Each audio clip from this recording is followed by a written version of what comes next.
1. And now we wait for our fans to be hit with another exciting Westworld stream from the Break Room Podcast.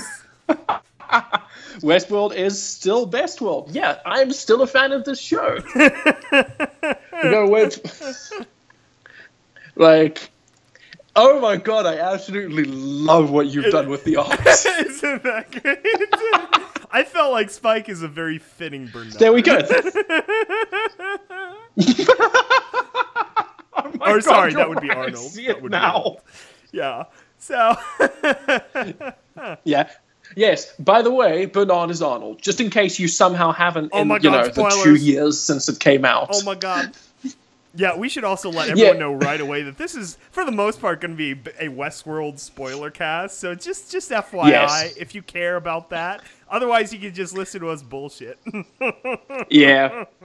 We're going to be discussing all of the first episode of the new season of Westworld. Episode 2 hasn't aired yet at this point, so we're not going to be discussing that because we're not psychic. Immediately in the chat, Roy Mustang, no. It's 1 a.m.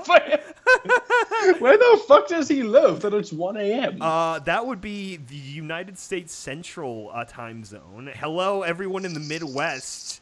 How you doing, folks? I'm expecting this to be a mostly European podcast. Europe. So you guys better appreciate Westworld. Yeah, I hope the Europeans oh yeah, there we go. Oh my god, Roy Mustang has sent us so many messages.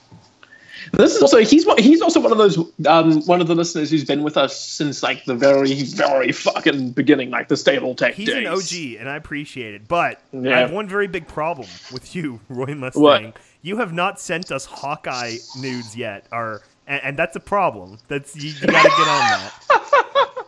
I was waiting for someone to make a Full Metal Alchemist joke. Oh my gosh, she was so bae. She was original bae before they rebooted it with Brotherhood and brought in Olivier Armstrong. Oh my god. Oof.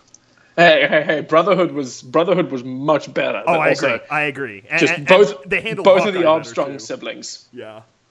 Yeah. Oh my gosh. But both of the Armstrong siblings, though. Yes. Both of them. Oh yeah, no, of course the Major. You can't forget the Major. It was he is Major. a beauty passed down The for Major generations. is more of a princess than his sister.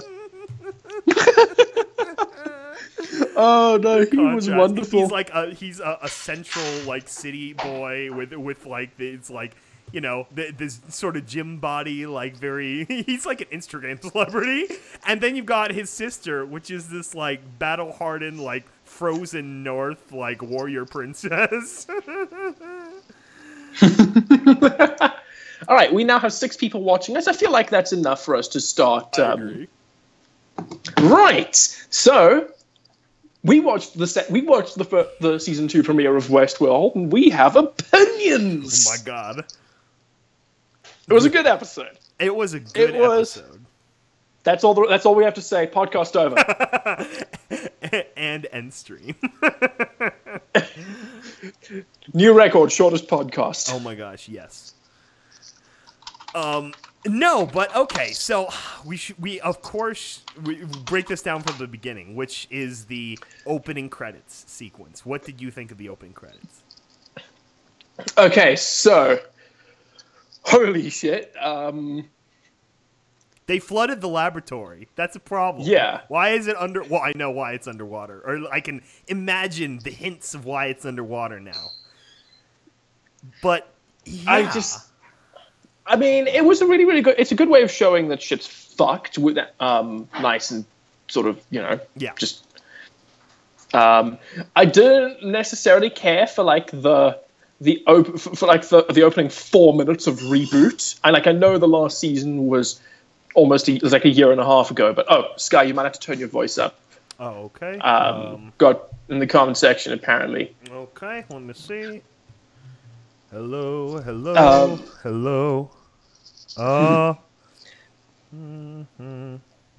I'll literally just get up on this microphone.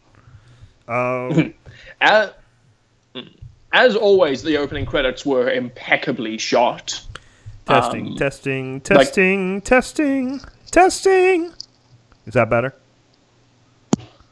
Yeah, I can hear you, but not sure about that. Maybe it's just Roy Mustang. Maybe it could be he's just turned his speakers Mustang. up. It depends on the speakers, I know. Okay, so hopefully this is okay.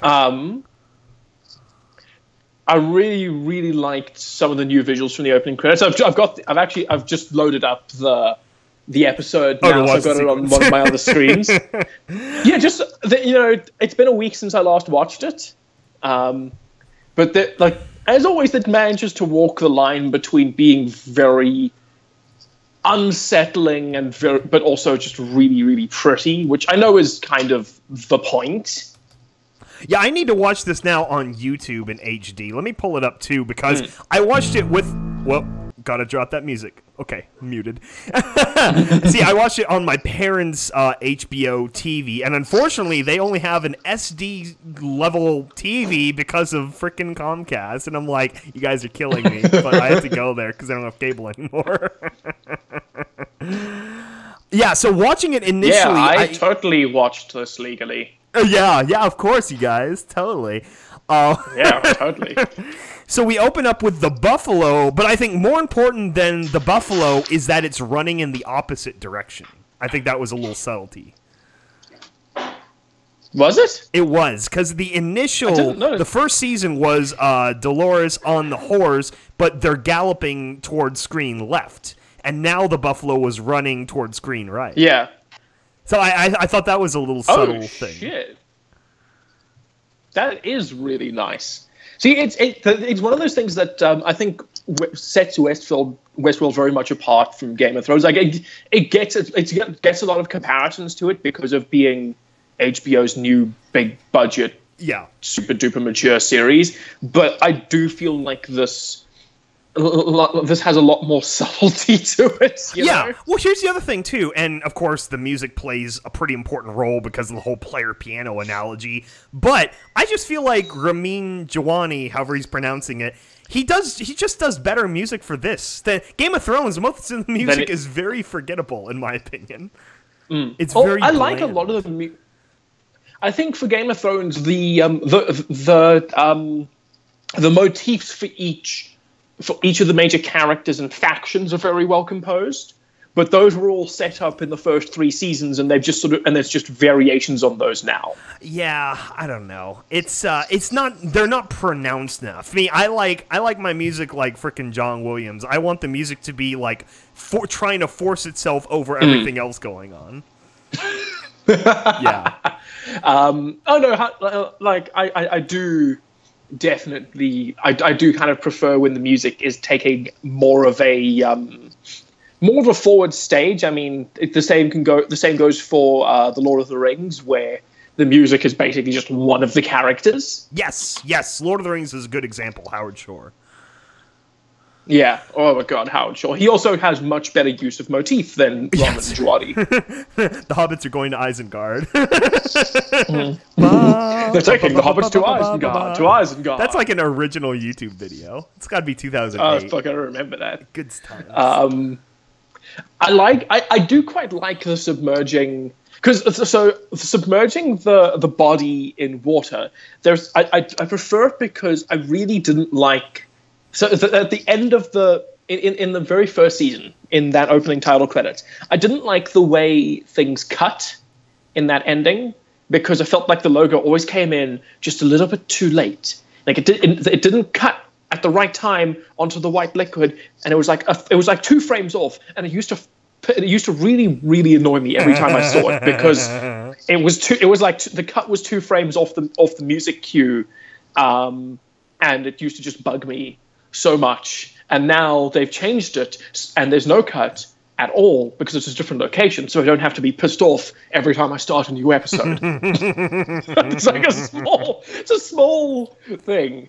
That, and I love William's hat drifting through the water. That was great. And then of course we've got the new character motif of I always forget her name, the main black prostitute lady. What is her remember name? her. Yeah. Maeve. Maeve, and now Yes. the search for her child, quote unquote. Yes, we've seen her. Yeah, see, I was very, very curious about this because she's going to meet her child, and her child's going to be like, "I don't know you," and then Maeve's going to be like, "Oh, you know what I think is going to happen?" As I think kind of the benefit of the reason they paired the writer with her is that they'll get to Maeve's child, and the writer's going to be like, "She doesn't know you, but I can rewrite her and make her know you." Yeah, and Maeve's going to be faced with changing her child's nature to get her child back, or it'll be like the choice. She'll either have to accept that they're just robots like Dolores, where now it's just like the vengeful synth, or is it going to be where she sort of wants to create her own facade and build it off of that? Yeah, but if she creates her own facade, that kind of just proves she's just as bad as humans, which would they? But then, see, if she proves she's just as bad as humans because she has human wants and enacts horrible things because of her human wants, that would make her more. That would make her even more human. The facade would become real in a way. See, this is why I like this show. Yeah, this is why I really like this show. Game of Thrones doesn't ask me a lot of difficult and interesting questions. When you sit down and think about Westworld, and I would like to say that pretty much, I'd like to say at least 70% of the genius of the show still comes off of the original Michael Crichton. Oh yeah. Story. All of the premises, all of the questions asked. Yeah. I hope wherever Michael Crichton is in the yeah. universe that he's enjoying this. Right. Yeah, he's looking down from, Mormon heaven, and he's like, okay, yeah, that's all right. I would have done it differently, but meanwhile, he's looking down at the Jurassic Park series, and he's like, what the fuck have you guys done? Although, and I know we said, or before we started, we wouldn't talk about it, but I watched before the Avengers credits, they did have a new Jurassic World Fallen Kingdom preview. And it does look, at least it looks more enjoyable than the original preview, like the teaser. Because when I saw the teaser, I'm like, okay, so they're literally just going to round up the dinosaurs to save them from Mount Sibo as it's going fucking volcanic. And I'm like, that's kind of lame. And then the new trailer just proves that, okay, they're just completely redoing the Lost World. And I'm like, yeah, I kind of expected that. So the problem I had with the Jurassic World trailer was they played the first full trailer for the original first full trailer for the Han Solo movie before it, and while I've got no excitement for the movie, the trailer is very, very well edited and put together. Yes. And the Jurassic World trailer was edited very blandly. It's a very, very cookie cutter trailer. Yeah. In terms of, so that was the thing that kind of bugged me, is that in all the Solo trailers, they have been doing a really good job of trying to do that Edgar Wright thing of using the sound effects to create musicality and motion and letting the trailer be a piece of entertainment on its own. And then you got the Jurassic World trailer where it's just like exposition, Chris Pratt, exposition, dinosaurs. Yeah, it's like they plugged it into a machine that like generated like, the quintessential trailer. Exactly. I have a whole fucking. I have so many opinions on trailer editing. I hate editing in general, but because it's a tedious, boring task. But at least in the modern age, trailers have drifted away from spoiling too much. Yeah, and a lot of them have started to become entertaining in their own right. As much as I hated Suicide Squad, the Bohemian Rhapsody trailer was like, what the fuck? That trailer is the only reason that movie had an audience. Exactly. I was not excited for that movie. I mean, that trailer changed the entire tone of the movie. People reacted to it so well that Warner Brothers were like, let's get those guys to edit the film, which was a bad idea. Yeah. Why would you let a trailer house edit a feature film? And you can tell immediately every scene that they edited. It's just awful. Yeah, exactly, because they edit things like a trailer house. Yeah, so the movie, like half the movie looks like it was made in the early 2000s when everything had that like freaking, adrenaline junkie like Adderall editing, and then the rest of the movie was like kind of normal, typical like trashy superhero. Oh my god, yeah. So the editing in that, but like, yeah. So I really liked that. Kind of killed a lot of the excitement for the Jurassic World trailer. That and it doesn't excite me because it's just, you know, there are only so many times I can see dinosaurs wrecking shit. I know. There's not a lot of creative ways that people have found to make dinosaurs wreck shit. Yeah, I'm sort of a childhood fanboy, so I'll probably see him regardless. But yeah. Yeah. I think the most creative use of dinosaurs I've ever seen is the Flintstones, and that's like saying something. Oh shit, I need to take back something I said earlier, which was in the season 1 trailer, I could have sworn Dolores was running towards screen left, but I guess she is running towards screen right. So all right. Damn. Well, my reversal analogy is out the water, but at least with the new opener, you've got the buffalo, and I think this matters too. The buffalo's not even finished. It's an incomplete, like whited out, like semi-synth, and once it crashes through the window, it's just falling. You see the arms kind of trying to hold on to it, and then they just give up. But I feel like there's going to be like repercussions. Like the synths don't just get to, you know, become free and their own society now. That's like, obviously they've stepped into some dark waters. So I found it quite interesting that wait, no, never mind that. Okay, so I'm now scrolling into. I was really confused about the opening segments of the episode, like. It took me a little bit to realize that they were going to be doing the time structure that they were doing. We probably should in the immediate aftermath of the party, and yeah, I probably shouldn't be surprised because they did screw with us in the first season like that. But at the same time, it was like, got me again. Fuck. Yeah. Well, that was what I was thinking. Was like, cool. You've done that trick before. You're not gonna. And to be fair, they didn't try to. They didn't try to tell us that they didn't try to trick us. They were just like, we're doing. They let us know up front. This is the method we're using to tell the story. Yeah. Which, okay, at the very least, they're not trying to trick us again because we wouldn't have fallen for it a second time. No. Well, so I'm now curious: is Westworld must be on an island? Yes, actually, that was my first impression, and I feel like this is going to be very important later on, but when they first land at the beaches and they're, like, setting up their, like, staging post, they talk to that one guy in, like, this Navy uniform, and he looks like he's either, like, a Chinese naval officer or Philippines or something like that, maybe even Indonesia, where it's like, okay, so Delos just bought one of these, like, South Pacific islands, and, yeah, they went crazy building shit and just terraforming the fuck out of the island. Exactly, because there's also a point in this episode where they refer to the mainland. Yes. So this is the first time that because that's the question I've always had is because especially once they revealed that they weren't just doing Westworld, that they've got Shogun World as well. Yes. And I assume that they're not just going to stop at Shogun World, that they're going to do Medieval World and they're going to do Roman World. Which, I mean, that was just.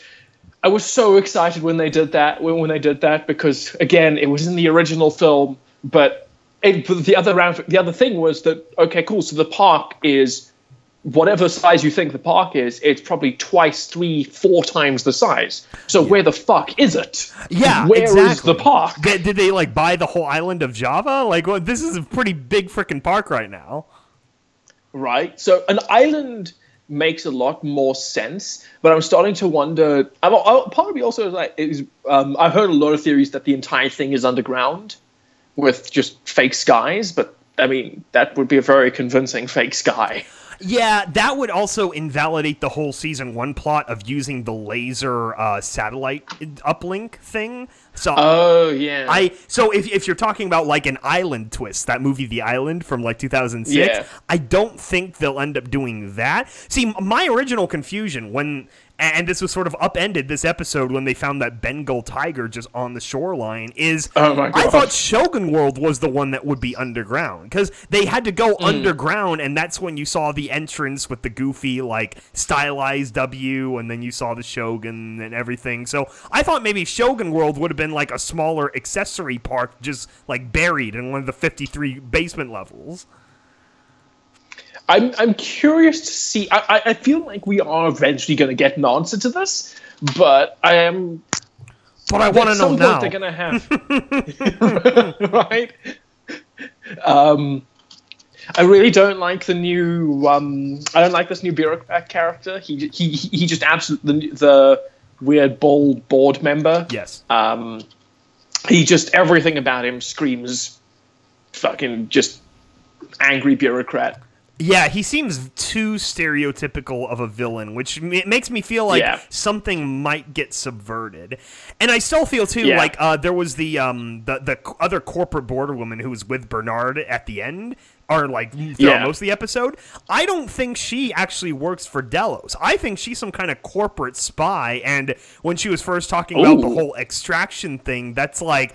It's some other company trying to steal whatever, I keep calling them synths. It sounds better than hosts. Whatever synth they're talking about, I bet it's like, I don't know, they're like backup copy or something, and they just hide them in the park somewhere.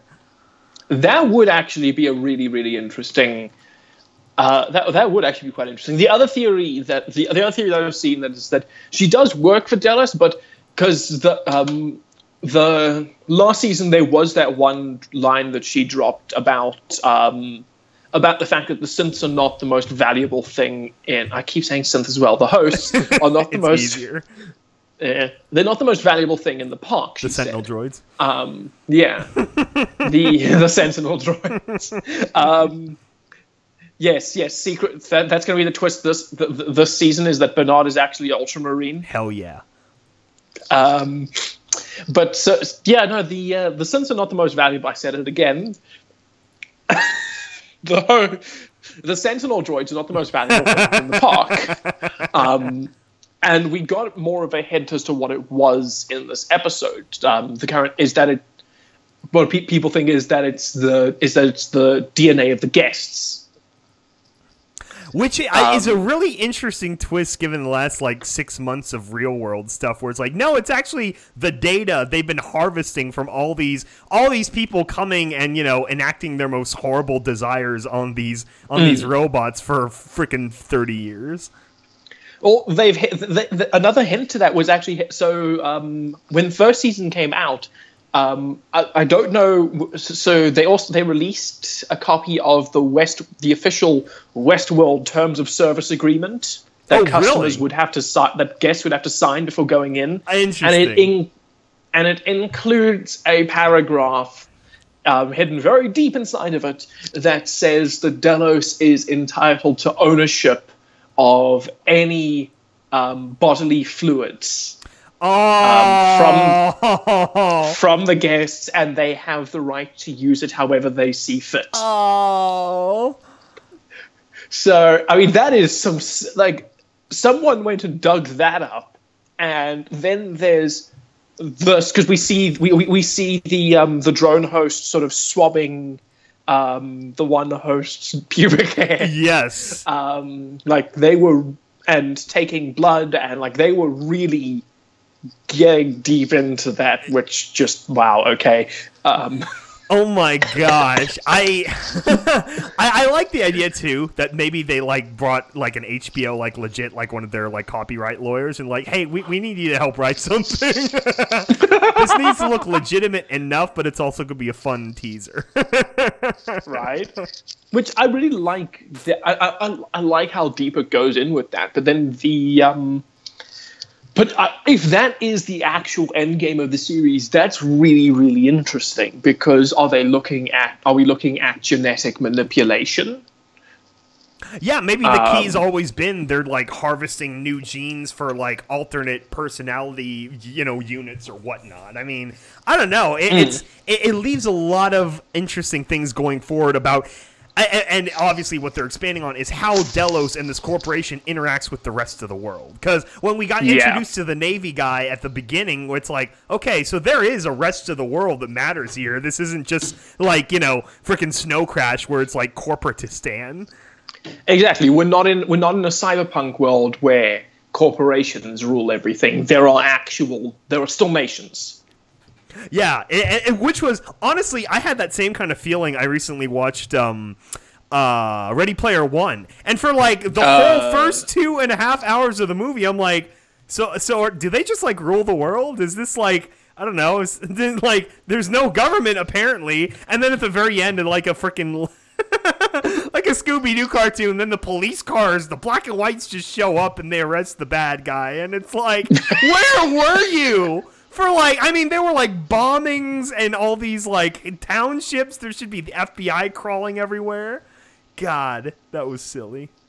Oh, we have more people in the chat. Basically, Westworld, the locality, is akin to the exclusion zone in the Stalker franchise. I'm not familiar with Stalker, but I understand Stalker fans are seem very passionate, like they have very good cause for being fans. I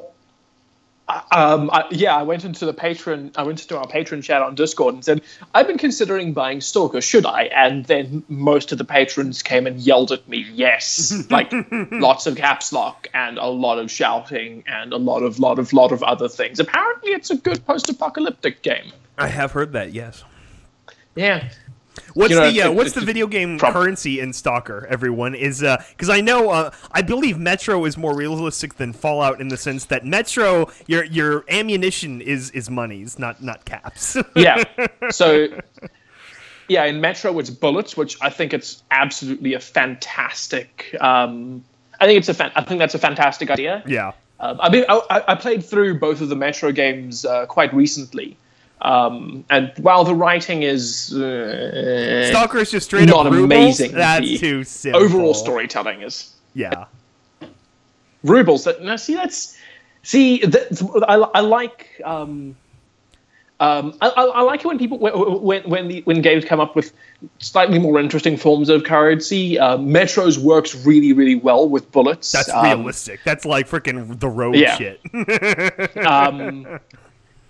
The other, military grade ammunition is far more valuable than normal ammunition. So there's always just that nice game you kind of have to play when you're fighting. Is if you're fighting a big bad dude, do you save your military grade rounds, or do you use them? Yeah. So that was really cool. Fallout with the bottle caps, they did explain in New Vegas that it allows them.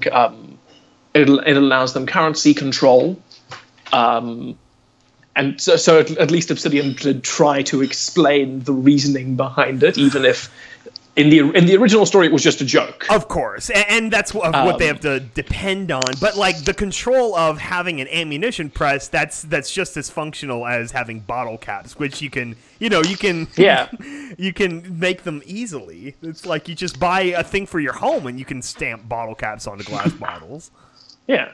I think another quite nice one is in the Wasteland series, which was the precursor to Fallout. Oh, yeah. What'd that have? The currency is scrap metal. Anything that you can use as raw material becomes currency. Oh, yeah. Yeah, absolutely. Which I find quite interesting because, again, you're essentially bartering with the potential future to rebuild the world as your currency. Yeah, it's like you're essentially cutting out the fiat currency aspect completely. You're just trading in the actual goods that you need to trade. Exactly. I find that really, really interesting as well. I don't know how we ended up on here after... That's true. Should we get back to the Westworld intro? Okay, so back to Westworld. Yeah. They cut a dude's head open. That was pretty cool. That was really, really graphic. Why did they build realistic brains for the hosts? Yeah, I like how they built the brain almost like a skin, and then inside you've just got this like white dome, and then you pull out the frickin' fusion core. Yeah. Oh my god, it does look like a fusion core. Right? The hosts are basically just walking suits in power armor. Yes. Are we gonna see a Westworld version of a Deathclaw? Oh my gosh, yes. Wait. See, what we actually need to do is we need Bethesda to just sell HBO the rights to Fallout so that we can get them to so that one day they have Fallout World. Fallout World. They just need to make it. Do you real. imagine? Oh no. Okay, there we go. It's reconnecting. I think it's reconnecting. I think it's picking up. It's not going to be another video. There we go. Hello, can you guys hear us? I don't know what just happened. Okay, look, the chat's starting to update. But yeah, no, just like in the synth gorillas, it's like Westworld, we have it established that they have all the animals on the island are synthetic. It's like you just, you stop them on a dime for fun. And especially when he got freaked out by the buffalo that was just standing in the cage, that was pretty cool. Oh my god, right. So who knows? I mean, depending on what the other worlds are, if it's not a, based in history or whatever type world, yeah, you could totally have some monsters. Right? Be kind of interesting. So I'm kind of curious about what's happening with Bernard, because he's sort of experiencing that system corruption. Yes. Which if that really, because there was no necessarily, there wasn't a reason for that to happen. It just sort of happened out of nowhere. Yeah, he just had a moment. He's like, "No, don't kill the synth boy," and then they cracked him in the side of the head, and now his brain case is leaking. Oh shit! That would actually okay. So there was. But even then, they didn't crack him inside the head that hard. Like, we've seen synths take much more abuse. I agree. And think of it, too. Like, people out in the park, of course they're going to shoot him in the head. So you'd think that little white ball inside the brain itself would be like, freaking titanium or something. So I feel like they contrived that. I think it was not as strong a setup as everything else has had. Like, had this been another show, I would have accepted it. Yeah. Because everything else is set up very, very meticulously. Yeah, and the other thing now is, I mean, it is an interesting side plot where now he's going to be running around and finding, freaking cranial fluid to shove in his temple and keep himself, cooled down. It's essentially just leaking coolant. And so it's like, and obviously he survives to the point he ends up on the shoreline. So now it's like, okay, what happens? Does he finally weld it back shut? Like, what's going to go on? And what happened but also what happened to the Delos chick? Because she's nowhere to be seen in the present day timeline. Exactly. Which again, there are some points where I'm really struggling to sort of pick out where we are in the present day and where we are in the past. I think all of Dolores's stories happen in. I think all of Dolores's stories happen in the are happening in the past. Yeah, no, I don't know if she's like one of the freaking dead bodies in the sea or whatnot, but I feel like obviously they're gonna send her somewhere else. Maybe I don't know. I don't think they can kill her off this early. No, they definitely can't kill her off this early. But so apparently Teddy was one of the dead bodies. Oh, really? Someone spotted him. Yes. Oh. Yeah, someone spotted him. But that's something that I think that they handled very poorly, because if you're going to have a big reveal that some of your major characters are dead, you don't stick your characters in the water and then stick your camera in the water, because water is hard to see through. Yeah, that was my other complaint about the intro as well, which is everything is too dark and murky. They should have done like a BioShock thing where there's one or two floating lights that are damaged or whatever, just so you have a bit more contrast on the actual, the chick in there. Yeah. It works. I feel like it works just a little bit for the intro, because we just need to make out distinct shapes. But where the ending expects us to be able to recognize specific characters, underwater, and that's just kind of like, guys, we're not going to recognize specific characters, and you're treating this like this big reveal, but honestly, it's so bad that all your any main characters that are in there look just like general background NPCs. Yeah, no, I didn't pick up any recognizable faces, so I don't know if they were just trying to be subtle or what. I don't know. It's so that ending twist didn't hit me as hard as I feel they wanted it to. Well, yeah, because it kind of undercuts the whole, like, pretense of the season, which is synth rebellion. It's like, okay, so how are you going to rebel if all the synths are freaking dead? Yeah, and are those all the synths? And are they dead? I mean, they showed up like heat signatures, so maybe they're still, like, ticking or something? I don't know. But also, why are they all dead? Because, well, I mean, did Dolores kill them all? Because we did see, because in that, when they ripped that one dude's head off to look at his memories, we see Dolores killing synths. Mm-hmm. So, they've definitely got a lot of questions that they're setting up, which is fine. You know, that's what the last season did. I just feel like they're doing it... Yeah, exactly. What are you doing, Lisa Joy? I quite like Dylan Wright's comments over here, under there. The Dolores is just a prototype for the sentience through true pain trials. It's quite interesting. I liked that part where the little old model synth of Robert comes up to William and he's like, you know, this is the new game for you. So now it's like, okay. Obviously, there was some more, like, some deeper back and forth going on here between those two, and they're going to have the Robert character, well, I guess they can't do it with the kid anymore, but with some other characters, maybe. Well, they released a new promo for the rest of the season, and we did see young William in the promo. Oh, so that's right, the one with the city? Yeah, I think I saw that.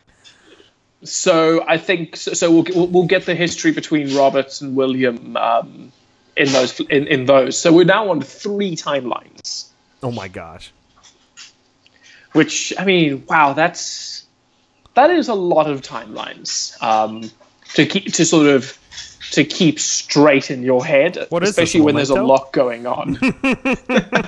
I mean, the original short story Memento was written by Jonathan Nolan.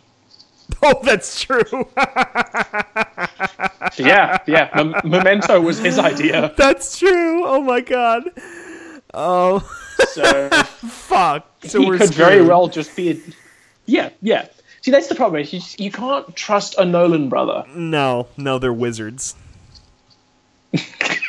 My one friend and I still have this theory that Christopher Nolan doesn't actually exist. He's like filmmaker Santa Claus. They tell us he exists, but then all the filmmakers of the world just come together to give us all the gift of a Nolan film. And we all just pretend that Nolan exists. I like that. It's like the opposite of the film name they use when the director is so ashamed of it. He doesn't want his name on it. Oh my god. Exactly. That was a painful while. Westworld has terrible union representation. I agree. There's not enough union. See, I feel like this. Like the second season is basically Dolores just trying to unionize them. Yeah, and then she's deciding, nah, you look like you're going to be a scab, so we got to peel you off. I mean, it's actually kind of funny because if they it'd be funny to make union jokes in a story set in the West. That would be funny, actually, because at least in America, all the union politics was in the East. They were still alive, and but at the time it was still very much headphones. So, I like the thing just arrived on Dolores hanging the guests. Yeah. Or at least sticking them up on the crosses. I love the help us. Doesn't look like anything to me. It's like, I'm not necessarily a big fan of the just absurd amount of monologues that she's spouting out at the moment. Yeah, I hope that's just season 1 stuff being, or I'm sorry, episode 1 stuff doing its stuff. So yeah. and it'll Like, even that- out. Yeah, it's one of the problems I had with the most recent season of Game of Thrones was that a lot of it was just characters trading monologues with each other. That's true, but I feel like a lot of the last season, the previously aired season, is just primer for the last season, which is going to be like just nothing but battles. Exactly, but the problem is that as we've discovered with that last season of Game of Thrones and the 5th volume of Ruby and so much of The Walking Dead, is that you really can't dedicate an entire season to setting up the next season. Did we ever talk about season 5 of Ruby? It feels like the volume just came and went, and we like barely touched on it. We touched on it. We touched on it in bits and pieces, but the problem, a lot of it was just us being like. It's sad because I liked it better than Volume 4. I feel like I got more 100%. impact out of it. But at the same time, I don't more. have the soundtrack yet, so I don't know if the songs were more memorable. I liked it a lot more than I liked Volume 4. Yeah. And I still think Volumes 4 and 5 are better than 1 and 2. The switch over to Maya is one of the big reasons. It's just, why would you animate in Poser? Why? Yeah, Monty is, that was his thing. Monty really liked Poser. Without considering the graphics, though, I feel like the writing... I guess they're such different kind of stories. Like, now they're on this, like, questy, adventure-y story, and in the beginning it was like, it was the school, the academy type story. Yeah. What we're It kinda saying is depends you on can't what beat you- Volume 3. It's just the pinnacle. Yeah. No, Volume 3 is absolutely... Because Volume 3 is where the Miles and Carrie stuff meets the Monty stuff in, like, a really perfect mix. It does. It was just the right blend of both. Exactly. If you mix all of them together, you almost get Bernie. You don't, but you get close. I have to say, this is somewhat off topic, but I'm so... at least it feels like Bernie had more of a hand in writing Day 5... Day 2, Day 6, the second season of Day 5, because they brought Joel in, and Joel was always supposed to be the main character. Because Bernie, of course, Mr. Pre-Med student, he knew about this thing I'd never even heard of, and I'm like a nerd for this kind of stuff, this fatal filial insomnia, where it's like, oh yeah, you just stay awake for 180 days, and then you die. I'm like, what the fuck? That would have been an awesome story, just having Joel, this, like, superhero in this set-up, like, nightmare world. And right. It was sad, too. This is spoilers if you care about Day 5, but I haven't seen Season 2. Okay, I won't say anything. I haven't seen Season 2 yet. Okay. I'm gonna watch it this week when I have time, because I got my first account back up and running. Okay. It is good. It's worth seeing if you're a Rooster Teeth fan. I liked Season 1, but it was definitely... Yeah, I feel... I have... My problem with Rooster Teeth always comes back into if Bernie wrote more, their shows would be a lot better. That's the sad thing. Yeah, the sad thing is he's really good at corporate stuff. So of course he does a lot of corporate stuff still. But now that it sounds like frickin' Sarge, frickin' Matt has taken over more of the direct executive functions, that hopefully he gets back into just being a writer for a while. Exactly. Well, that's one of the things. That's, I think, one of the benefits of the full screen thing that they've now that that's all settled, that someone else can lead, someone else can handle the corporate shit of the company, so that the creative people don't need to. Yeah, it's an existing skeleton they can work within. Yeah, that's kind of because we know Bernie has said that he is writing a new show, and in his final vlog, he did film himself while he was writing some stuff. And some of the ideas he put forward were kind of interesting. Something to do with living weapons, like actual, like, hell yeah. You have a weapon that is alive, and something to do with doors that speak, and one of the weapons is based off the Grim Reaper's scythe. Sounds like the K9000 dog from Old World Blues. I just started up Old World Blues again. I got the little guy, and I'm like, is this a thing worth using? And then I shot something, and I'm like, nope. I don't know. I quite liked the K9000 dog. Doesn't have enough punch for me. I like 3-hit kill. That's perfect. what I like. See, what you do is you jump into New Vegas. You get the K9000, but then you just drop a console command so that you have a fuck ton of ammo for it, and then that's all you need. I never have to reload. That'd be great. Exactly. Dylan wright in the comments, I haven't slept in 6 days, so day 5 is like a real life fantasy.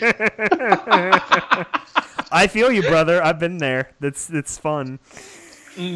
I had that 2 weeks ago while I was on set working on my animation exam for the experimental festival. We were doing 15 hours a day every day for 6 days. Oh yeah, film production days can be freaking nightmare. It was that was by the end of it, I was having nightmares about Maya. Specifically about Maya rendering. I spent way too much of that time just rendering. I can't remember what I was going to say. Anyway, I'm Have you seen the new episodes of RVB? I haven't. I mean, they're worth watching because even when it's not at its best, it's still pretty great. It's like pizza. Exactly. Like even a bad pizza is still better than most food. I agree. And the thing I'm meaning with it at the moment is that I don't necessarily think that what they're doing is bad. I don't think it's objectively bad. I think it's just currently, I think the direction they're taking is a bit silly for my taste, and that's saying something because I like silly things. But I'm also kind of willing to applaud them for the fact that they are always willing to try something new. Yeah, no, and I haven't seen any of their other new cartoons like this. No Wonder from Nowhere or whatever, but it's like, Nomad of Nowhere. Yeah, at least it looks good. They're trying new things. I like the animation style. It's cute. It's. I like the fact that the Nomad doesn't speak. Oh, really? I didn't know that. Yeah, no, he's a mute. Oh. The series is very. So it's a lot more. Jessica Negri playing the voice then. I swear to God, the best time we have had with Cinder was when she doesn't speak. Oh my God! It was like all of Volume 4. It's like, hey, can you just shut the fuck up for a while? And, and then they wrote a plot line about that. I was really hoping they would keep her as a mute. She was. Like it added more character, yes, because then when she opens her mouth, she's a freaking ditzy, cosplay booth babe. The animators got so much character and expression out of her without the actress needing to speak. Yeah. But then as soon as her voice came back, it's like the facial expressions of the character started playing second fiddle to the voice again. And it was just like.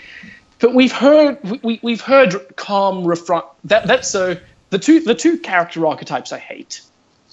Actually, we're going to use Dungeons and Dragons terms because I feel like, okay, so your lawful good and your lawful evil. Yes, they are the worst. We have met so many. It's one of the reasons I hate Destiny's writing so much. Is that Destiny is so reductionist. Destiny is almost like a game invented to like deconstruct like plot lines or something. I mean, everything is just this is the light, and you need to use the light to defeat the dark. And I'm like, what the fuck is this shit? Like, I hate lawful good characters, and I hate lawful evil characters. I don't want a mysterious villain who's just sort of like, I am the villain. I'm mysterious and calm, and I'm super duper in control. That's nowhere near as interesting. Like, Roman Torchwick was a great villain. Yes, he was. Because he wasn't calm. He was over the top. He was really hammy. Fucking Felix. Yeah. Felix was amazing. I mean, he's literally designed on the frickin' guy from the Milkman movie for the oh my god, yes. His hair is orange. He's absolutely Malcolm McDowell. Exactly. Fucking the Meta. The Meta was an amazing villain as well. Yes. And all of the and the same goes for if you go look at Terminal Secrets, our villains are fucking just best villains. So ever. yes, we okay. I hate you to got shoot some my kind own of problem horn with here. the villains, there, Mr. James? What? Not with our villains. No, our villains are fantastic. I hate to toot my own horn, but Dr. Fractal is a great villain. Yes, he is. He's fucking awesome. There is nothing calm or chill about him at all. He is having the time of his fucking life being a villain. That's like that other thing is when I love villains that know they're bad, that know they're the bad guys, that they know they're wrong, but they're just enjoying it so much. Yeah, that's a fun villain. Yeah, that was kind of what I tried to do for the Engineer, which was essentially like essentially Lockjaw / Fast Whip. He's really just like Mr. Business. Mr. Soul is business horse, you know? It's like, yeah, I've got these slave people, but it's like, you know, they build my shit, so they make me good money. And that's really what it came down to until the whole, you know, the vengeance subplot. But anyway, speaking of villains, if you haven't seen Marvel's The Avengers' The Infinities, The War, you just go see that, because actually I was blown away, like honestly blown away by the actual depth that they gave to King Thanos. Purple Man. Yes. Yeah. That's so Skybolt and I eventually we were going to start after Westworld. We were going to start turning this. We were going to start talking about Infinity War spoilers, but then we were staving it off for now. Yeah, we want to make sure Needle's on the podcast so she gets mad. So, just so you guys know, so if you haven't seen it, it's a very good movie. It is really good. It's funny watching it because, like, you know, with Justice League having come out last year. And this, I think this serves to highlight just how far behind DC are. Like, objectively speaking, they don't come anywhere fucking close. And the fact that Marvel has spent 10 years building up this roster of characters, making us like them, and, you know, we have attachment to all of the characters going into the... Well, not all of them. I still think Vision and Scarlet Witch are boring characters. They're very meh to me. But outside of that, I've got attachment to all the characters. And so, you know, when the film starts and you see characters meeting, it's just like... these are good interactions. I could sit and listen to all of you just shit talk with each other for an hour. Yeah, and that was... Here's the thing, too. It's been 10 years. Even the opening of the movie is like, it's been 10 years, guys. You need to respect all that we've done to get to this point. And then, by God, we've got this movie that's got like 45 fucking characters in it. And wow, they actually, every character gets a little moment for the most part. Some characters are inexplicably not there. Like, where the fuck is Ant-Man? And also, where the fuck is Hawkeye? Is he just chilling with his family? They relegated them to this, like, they don't appear in this film at all. Like, that's not a spoiler. They just don't appear in the film. And then who appears instead is Gwyneth Paltrow. Like, what? Yeah. So, okay. But outside of that, I'm like, with the amount of characters that they had, that was the one thing I was really, really concerned about, was that having so many characters that the Russo brothers just wouldn't be able to give everyone enough time. I was also concerned about how they were going to pair the characters up to get the best effects, but I liked the characters that got paired together. I liked liked the dynamics. Yeah, it felt like they were kind of they gambled a little bit, but every one of them like pulled different things out of each other. And they got some really, really good. A lot of these characters got so much screen time. Like it felt very fairly divided. There were a few characters that I felt that could have had more screen time, but that I was still like, okay, that's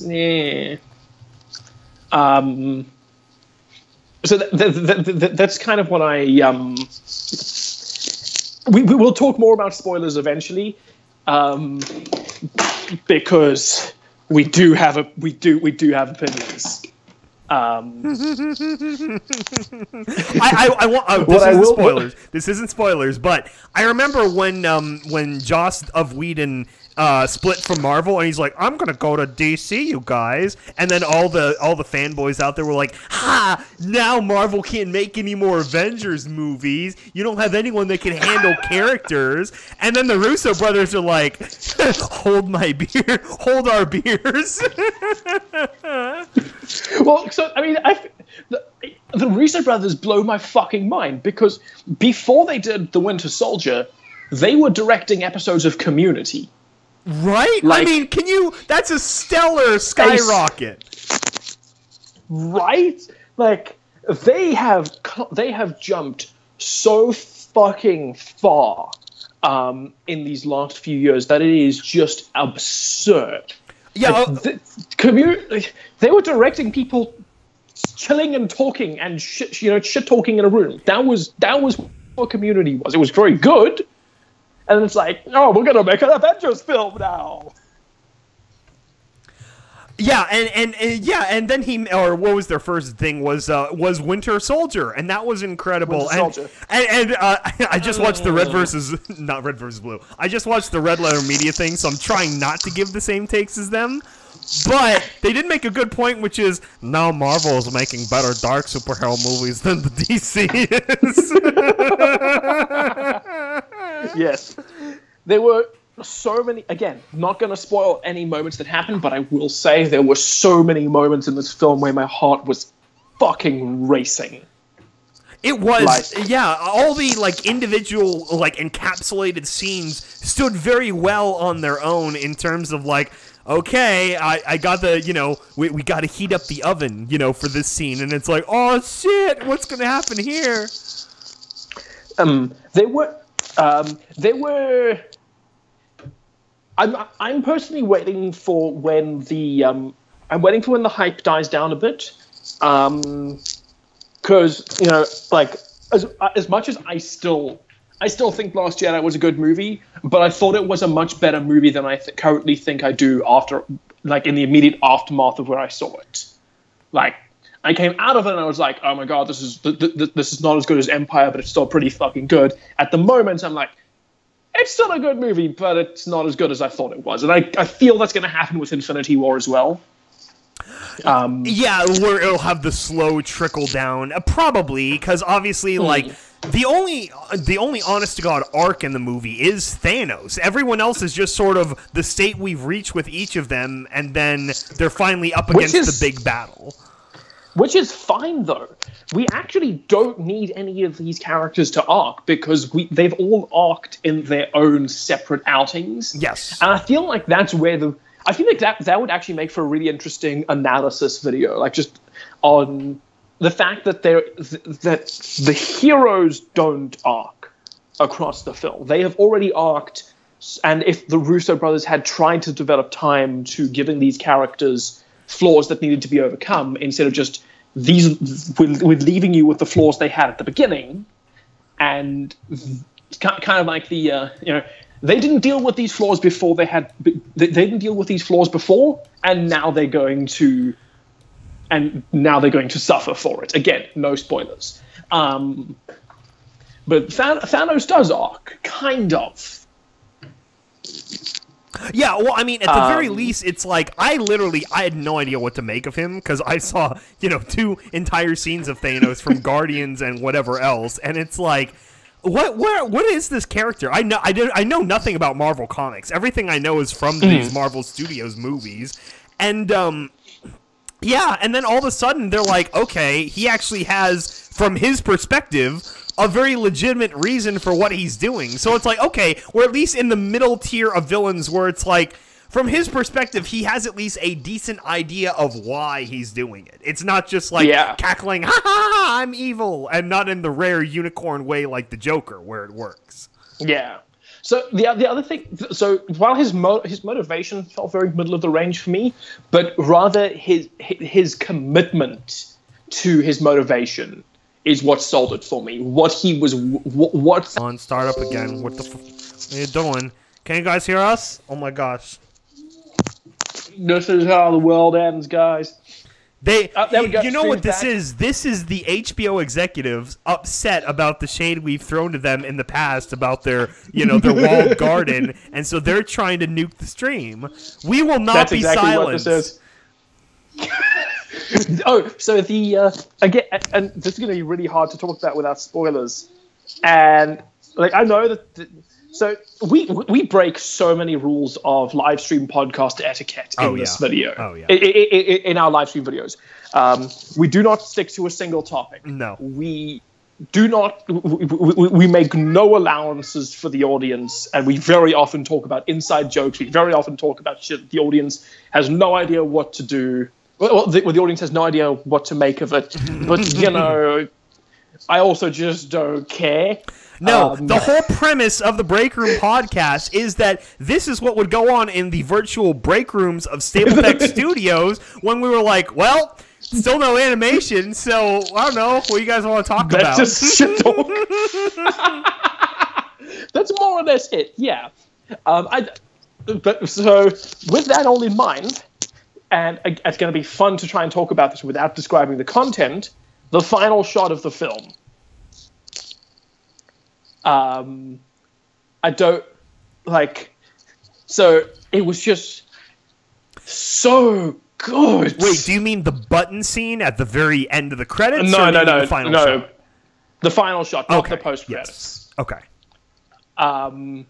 Like that was. I loved the tone, the general tone of it. Although I did kind of expect a certain thing to happen to the character in that shot, which I felt I don't know if you were expecting that to happen, but part of me was a little disappointed when it didn't.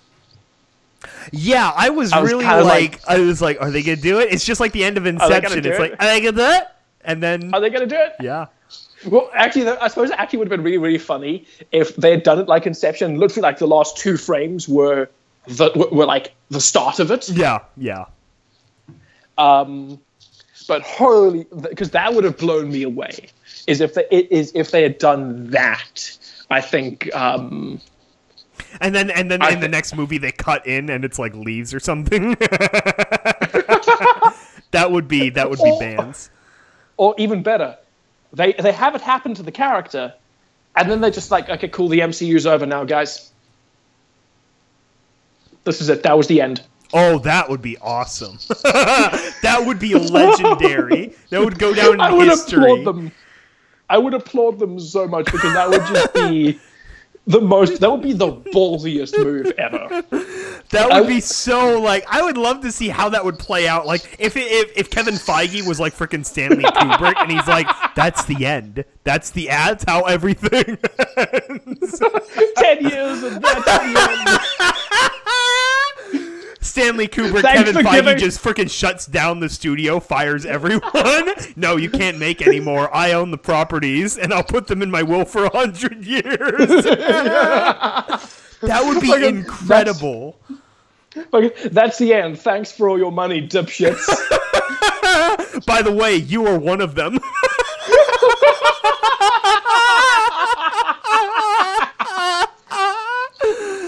Oh, that would have been amazing. That would have been amazing. I just watched the epic rap battles with the directors again, and as soon as the Cooper character came on, I'm like, oh hell yeah, this is great. That dude was so insane. I always liked that epic rap battle. Though it has a very good beat above anything else. Yeah. I'd always kind of hoped, like, I know it was meant to be the director's thing, but I'd really hoped that after Tarantino would pop it, that they'd bring in Aaron Sorkin. Oh, because yeah. Tarantino talks in that about how he's the king of dialogue, and it's like, I'm sorry, your name's not Aaron Sorkin. Yeah, yeah. Like, Tarantino dialogue is fantastic. Idiot. He writes his dialogue very, very well. But Sorkin's just on a whole other level. He really is. It was very enjoyable. That's definitely probably my favorite rap battle. But well, it's kind of, for me, it's kind of a tie between that, Bill Gates, Steve Jobs, and that's a good one. Yeah. And George R. R. Martin and J.R.R. Tolkien. Oh yeah. Like, those are... It's like a three-way tie. So this was a Westworld podcast. I was just doing something about that right now. Yes. So we covered the opening credits. Do we want to talk about anything else? Nope, that's it. That's it. That's the end. That's the end. Thanks for your money, dipshits. We're shutting EAST Corp down and taking everything. Oh my god. The listeners expecting Westworld discussion.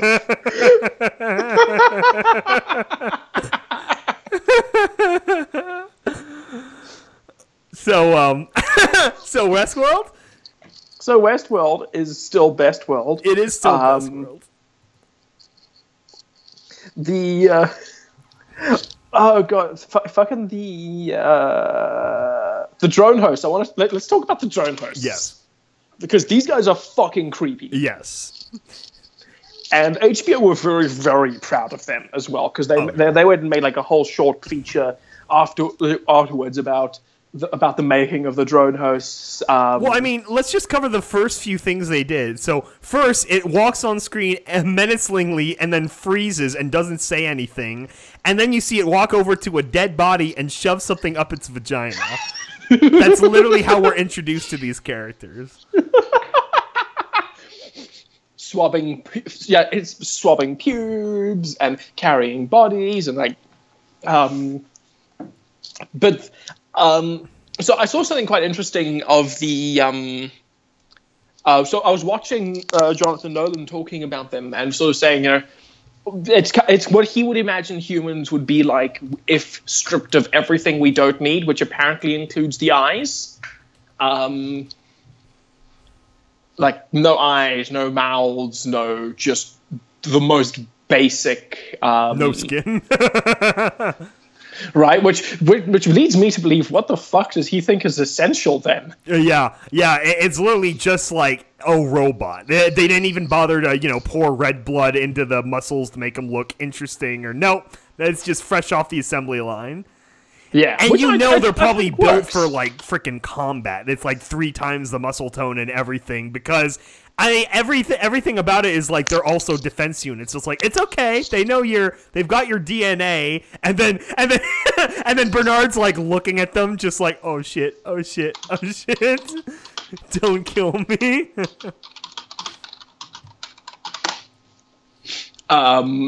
These fucking, oh my god, no. So I am expecting to see the drone hosts beat the shit out of someone at some point. That is guaranteed going to happen. You don't make a design that fucking menacing without having them murder someone later. Especially just because, if you're going to do it, then have the because you've got these very pure white bodies, it will look very good with blood splattered all over them. That will make for a very cool visual. And I highly doubt that the Westworld team missed that. Yeah, that, or like black fluid or something. Yeah, but there's gonna be some contrast of the white skin with some sort of darker color.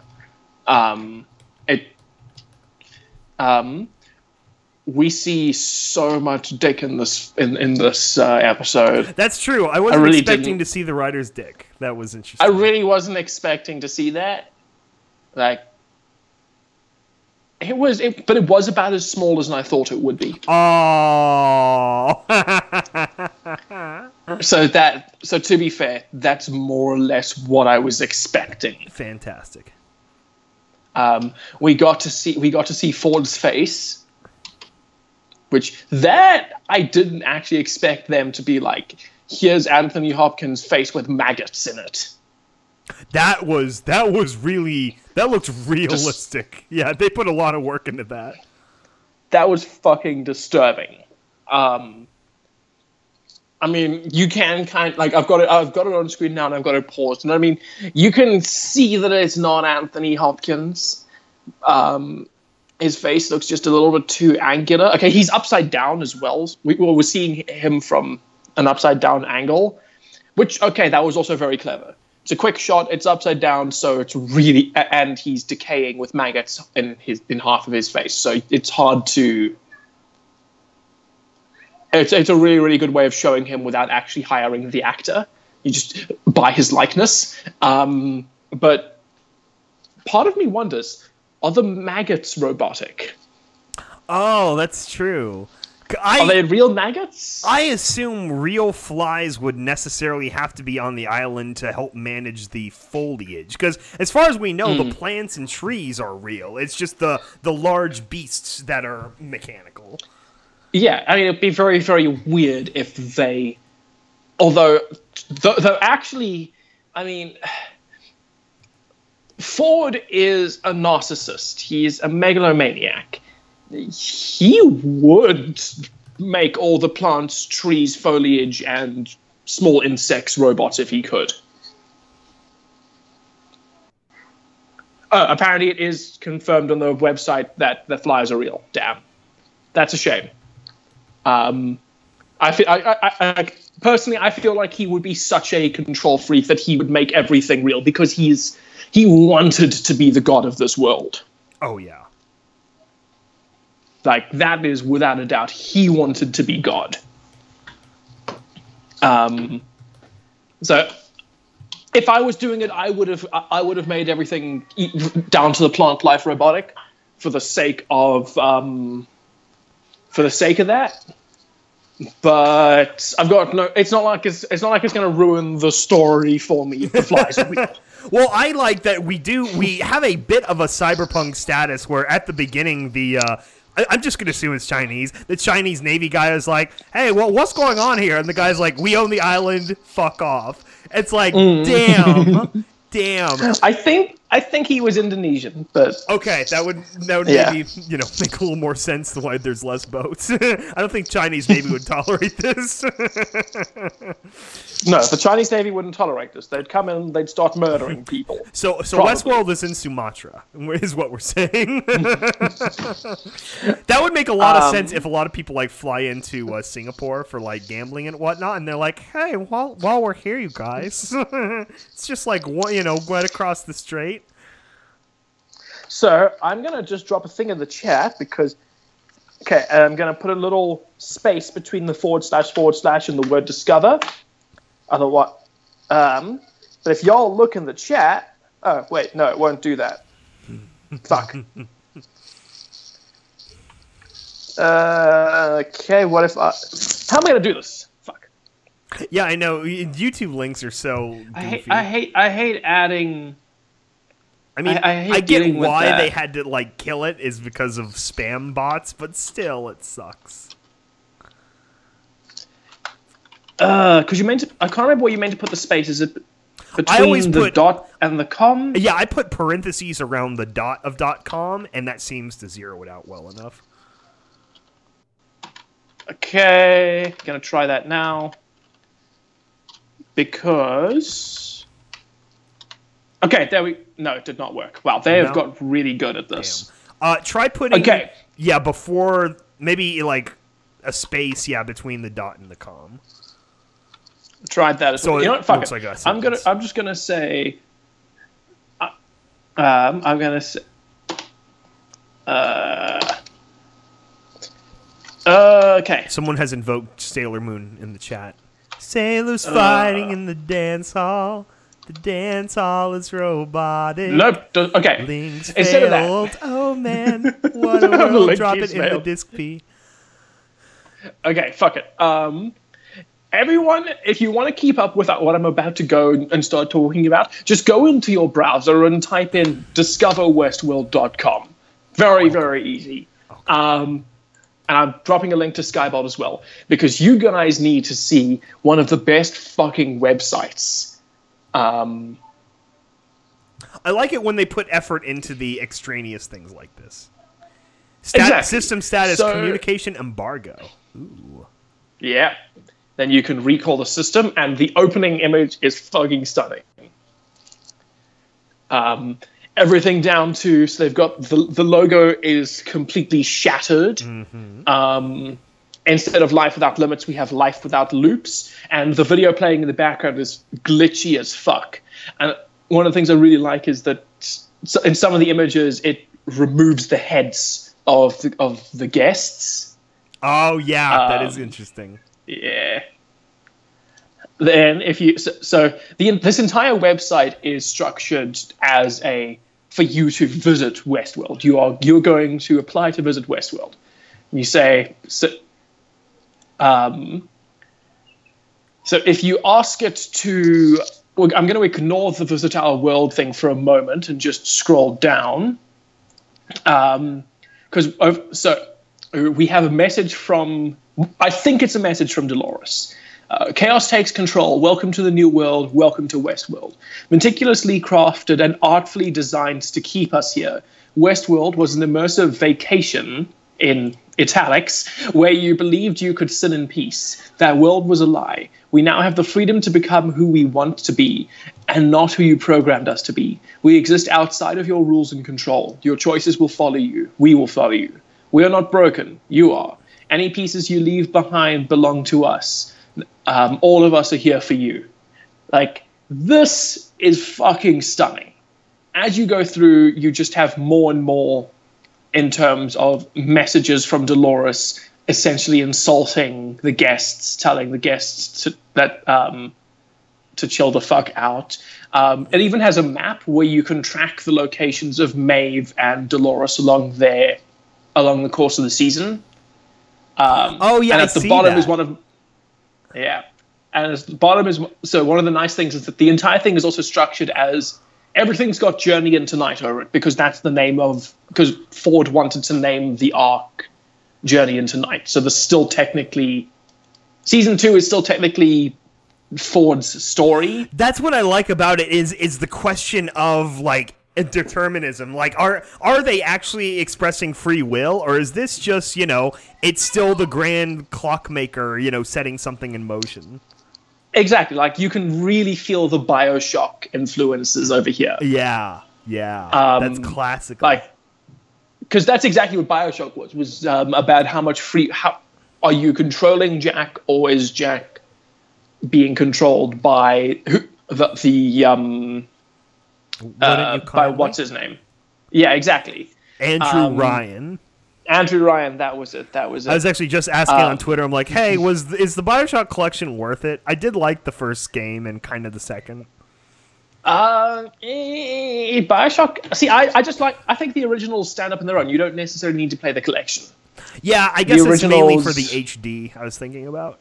It's nice to play it in HD, but it doesn't necessarily gain you much. Like, yeah. The aesthetic design of BioShock was strong enough that you didn't need the thingy. Uh-oh. We're getting more song requests in the chat real quick. Come with me and you'll see a world of pure imagination. You guys got to write me better lyrics than just the standard. That's boring. So, and the wolf pigs have the power. So I love this. You can book to enter the park. So you've got the head. So you could entering the park.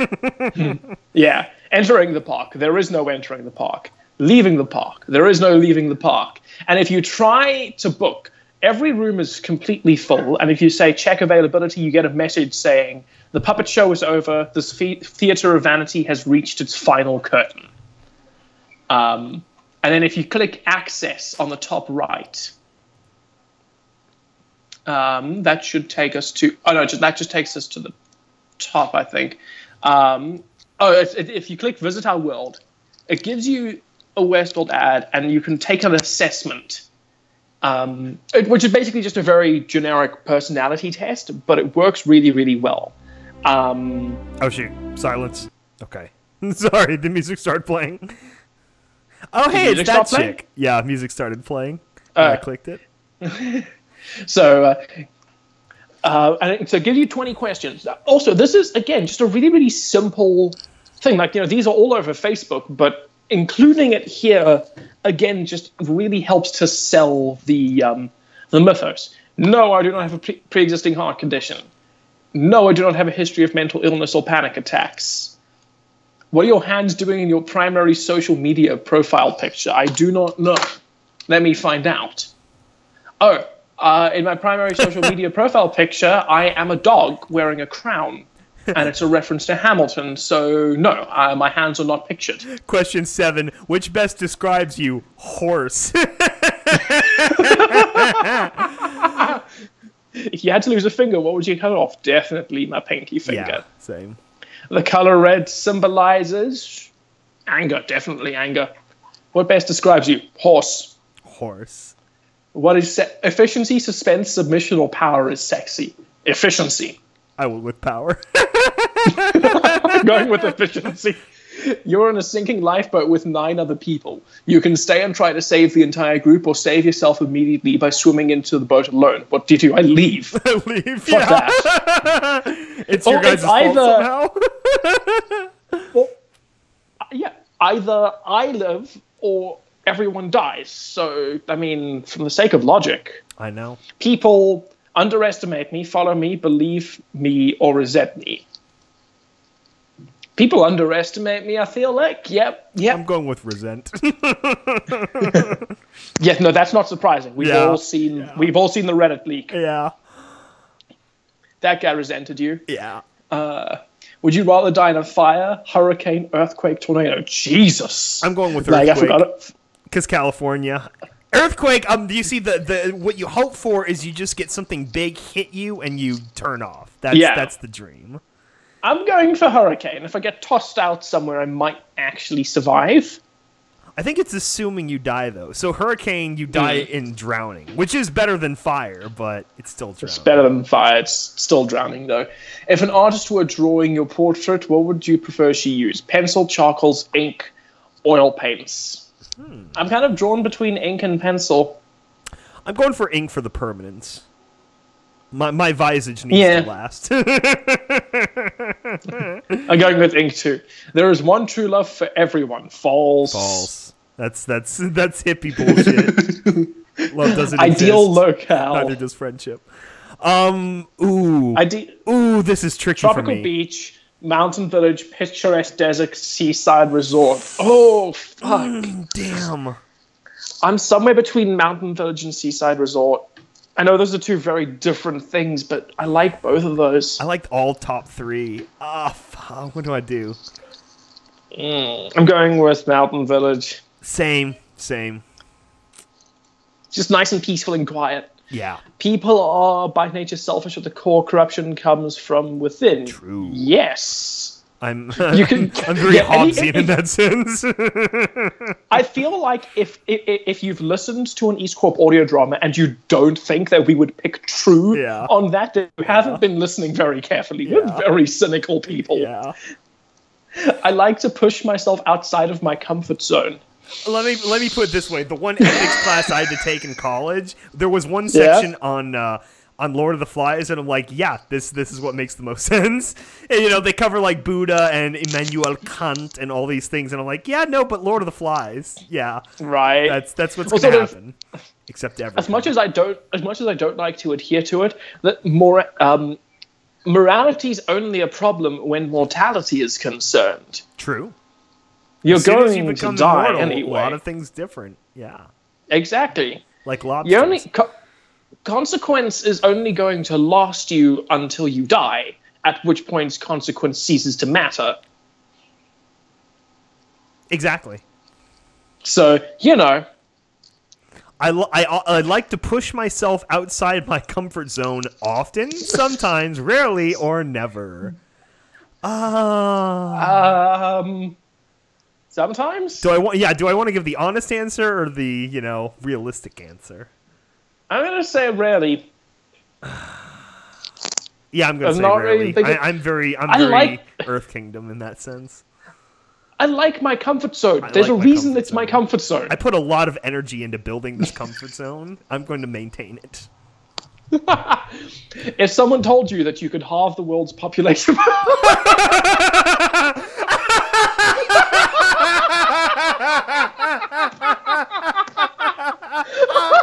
And we've come full circle. you gotta be fucking kidding me.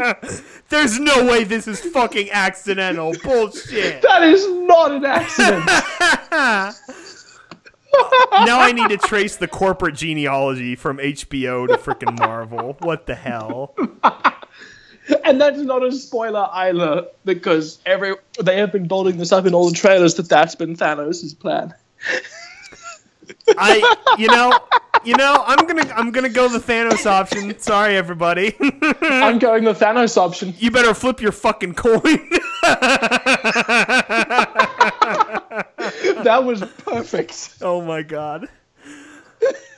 Society must have clear structure, or it descends into chaos. See, I argue that that society would descend into chaos regardless of structure. Exactly. I'm going with a little chaos never hurt anybody. I'm going with a little chaos never hurt anyone. Again, if you were to listen to any EAST Corp audio drama and argue that we believe society would remain structured forever, you need to listen to what we write again. No, man. You're I'm in not a saying car. chaos is a. Look, You're in a car chaos accident is like and vacuum. It's going to reach that point anyway. If you put too much energy into preventing the chaos, you're just wasting your time, man. You gotta ride that roller coaster and enjoy it. Like, I'm not saying chaos is the preferable option. I'm just saying it's inevitable. Yeah. Okay, you were in a car accident, and unfortunately, there was nothing left in the wreckage. Luckily, you planned ahead and had your entire anatomy measured and mapped, and all of your memories logged and saved. That's very specific. An exact replica is constructed from all this information. Is this you? Oh, great. So it's the Paladin Dance question. Yes. And the Nick Valentine. See, the problem is that I told Paladin Dance that it wasn't him because I didn't like Paladin Dance, and I told Nick Valentine that he was Valentine because I like Valentine. I told Valentine that yes, it is you in essence, but that you'd become more since then. The way the conversation went, which I mean, that's way. I was really surprised at that. That's way too subtle for Fallout 4 Bethesda. Yeah, no kidding. That was an oddity. I would have really liked to see how Obsidian would have handled Nick Valentine. See, I don't know what the proper term would be, but I guess I take sort of the essentialist perspective in that if it's got all your memories, it's the closest you can you. It's like, think of like when a person like sort of loses personhood is when they like become a vegetable. Like they're incapable of thought and memory and calculation. It's like really the memories is all that really matter. It's the collective perspective of everything. So I take the perception. Sorry? No, go ahead. I'm done. Okay, I take the perception sort of concept. So the same goes with the whole, if a tree falls in a forest but no one is around to see it fall, does it really fall? I would argue no. And it's the same here. I am not around to see this exact version. If I was still alive, then I would argue that this wasn't me. But I am not around to see this robot being me, and from everyone else's perspective, it would be me. Yeah. Therefore, it's me. Yeah, exactly. So I'm gonna go yes with that. I'm gonna go yes. Do you believe in a higher power? Ooh, it's always the tricky one. Okay. I better get my fedora ready. You're getting personal with us, Westworld. I'm gonna answer, but I'm not gonna say what I answer. Yeah, I'm gonna do the same. Let's do it. And clickety clack. Okay, and it says I'm a psychopath and that the FBI has been dispatched to my house. Wow, I actually got a different outcome than when I did it the first time. What? Because the first time they told me I should go to Pariah. Okay. Mine Because, says congratulations that you're a sheriff. That's interesting. We look I forward to also- showing I you the also got world sheriff. few ever see. Indulge in your deepest, darkest desires. All right, it guessed us well. That But was see, fun. I don't agree with that because we specifically said that chaos was good, and that we would willingly leave a lot of people to die. Yeah, see, it's and halve the world's population. Yeah. and somehow We're sheriffs. happy with sheriffs. What the fuck kind We'd of be- sheriff is this? We'd be terrible sheriffs. I know, that'd be awful. That's like, yeah. The fuck is going on with this? I blame YouTube. I think it's YouTube's fault. I blame YouTube also. Screw YouTube. So I know we're only at an hour and a half mark, but I am gonna have to go because I've got to go do some work. Oh no! Also, fuck you, Maverick 87. Why am I the deputy? Okay, we need we need final impressions on episode 1 of Westworld. Okay, final impressions on episode 1 of Westworld. I thought it was very, very competently made. It's raising a lot of very interesting questions for me, but I still feel like a lot of those are carryovers from the first season and from the Michael Crichton original. I'm excited for where the series is going to go, but the episode as a whole did not blow me away. It felt more like very, very good setup than a very good self-contained episode, which the series premiere, the very first episode, managed to do both, by giving us it like nothing Westworld ever does will ever match its opening sequence and the reveal of Teddy as a robot. That was fucking genius. And the series is still going to have to do a lot of work to get back up to that hype. That being said, Westworld is still Bestworld. Yes, including this one. Including this one. All right, I'm off. Okay, goodbye, Vermont. Goodbye, everyone. All right. Well, luckily for you, chat, I've been I've been up all like I slept in and I've been like I don't know I'm still awake. So what do you want to do? You want to talk more about Westworld, or you want to make more song requests for me to sing 5 bars of? Yeah, no. My first impressions of season 2 opener was I actually like this a bit more than the season 1 opener, in my opinion. Although the reveal of Teddy as a guest was very poignant for the point of the series, I felt like this season opener, I guess, it grabbed me a bit more, probably because I had more understanding of what the series was going to be. And yeah, it was interesting. I very much enjoyed I guess what's interesting me is the relation of Delos, Sumatra to the rest of the world, and I really grabbed onto that aspect of the Indonesian sailor of like, okay, so yeah, this is like the company itself, the larger dynamic, it's playing with everything else.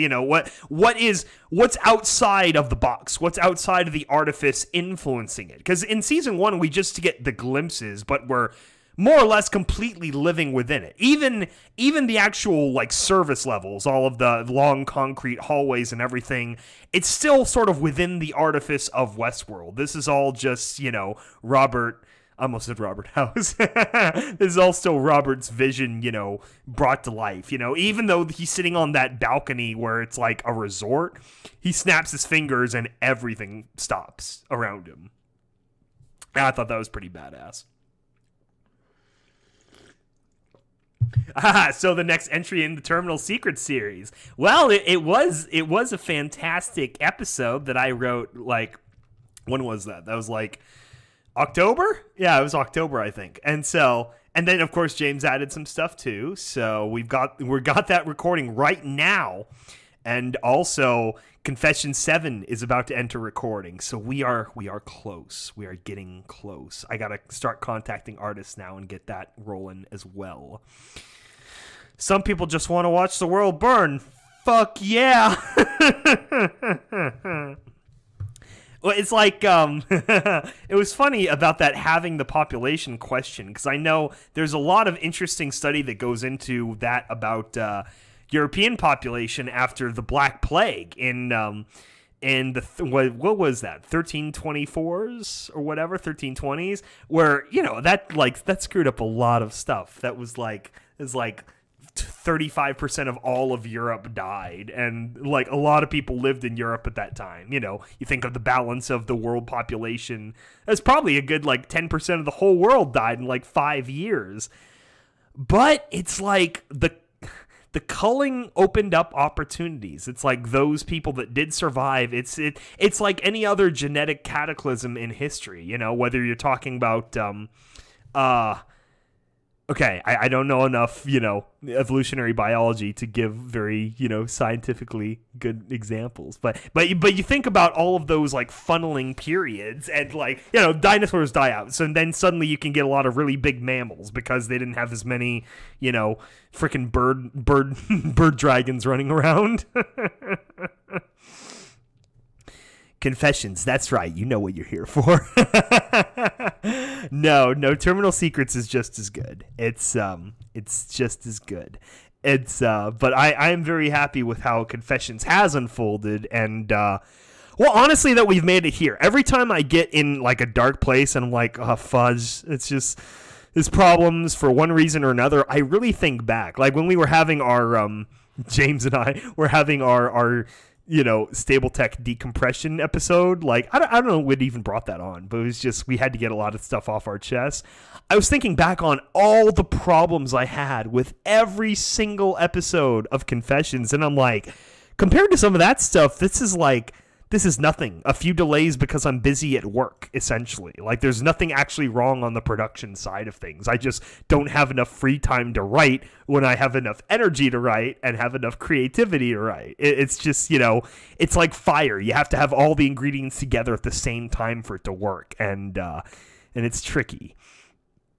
One good thing, though, is I mentioned our old B fans might remember that I talked about how I wrote the large majority of Terminal Secrets 3 on the trip to Vegas I had. It was a business trip to Vegas, and I have another business trip to Vegas in just like a week and a half. So I'm hoping to get a lot of writing done on that as well, because of course, now that 7 is entering proper production instead of just writing, the writing of episode 8 begins, and that's going to be great. Got Homesteader on first try, and then Smith on second on the Westworld test. Yeah, it was an interesting little like Facebook tier personality test, but I'm not sure what exactly the tiers are. It was kind of an odd thing. Yeah. Of course, Old West Justice was pretty, cut and dry. If they didn't like a guy, see the movie, the remake of True Grit from, 8 years ago or something. That was really good, where it's these guys, they killed someone. They're like, okay, drop them, and you hang them in the public square. And it's it's awful, but at the same time, it's this is Old West, villages of 500 people just trying to survive, who came there in covered wagons before trains. This is all before the railroad. Well, mostly, sometimes. Even if there was railroad, it was very sparse, and a lot of the tracks didn't link up either. There wasn't necessarily standard gauge at the time, so if you're driving a Great Northern locomotive, as soon as you hit some frickin' BNSP tracks, it doesn't mean you can drive on them. So, it's part of the magic of the Old West, and I really connect to that in a spiritual sense as a Californian. And I know I feel like I relate to Australians in that sense as well, except for some things, but yeah, so that's always fun. Where was I going with all that? I guess that production's going well. I guess it's just one of those weird things where sometimes we have just different rates of production. So it's we haven't reached the year mark yet. I hope we don't reach the year mark. I hope I can get 7 out before that. Whenever we release Ice Mare, August 28th or whatever. I'm trying my darndest, but yeah, it's been complicated at my new real job, and it was funny because all the last 3 episodes, all the big fat boy episodes, they each had their own individual problems that were much worse than what I'm doing with now. This is just like BS real world stuff. Like with, you know, everyone knows with 4 that took like a year and 3 months to produce, and that was during just like the worst time at Stapletech, so everyone was already angry. And yes, I'm going to leave the Westworld thing up there because it's appropriate. Everyone was already angry, and it's like, and, you know, I hope Oakhart, you know, is well received, because this isn't a slight against her, but she was sort of the backup, where I had initially cast someone, and this shouldn't be new news. I've already talked about this in the past, but a literally Australian person, a friend I had known for a while, and I don't know, I guess she just got cold feet or something, because that was supposed to be like the Mad Max episode. I was writing, you know, I was very jazzed after seeing Fury Road, and so that was sort of going to be my Mad Max episode where they're on frickin' highways and crap.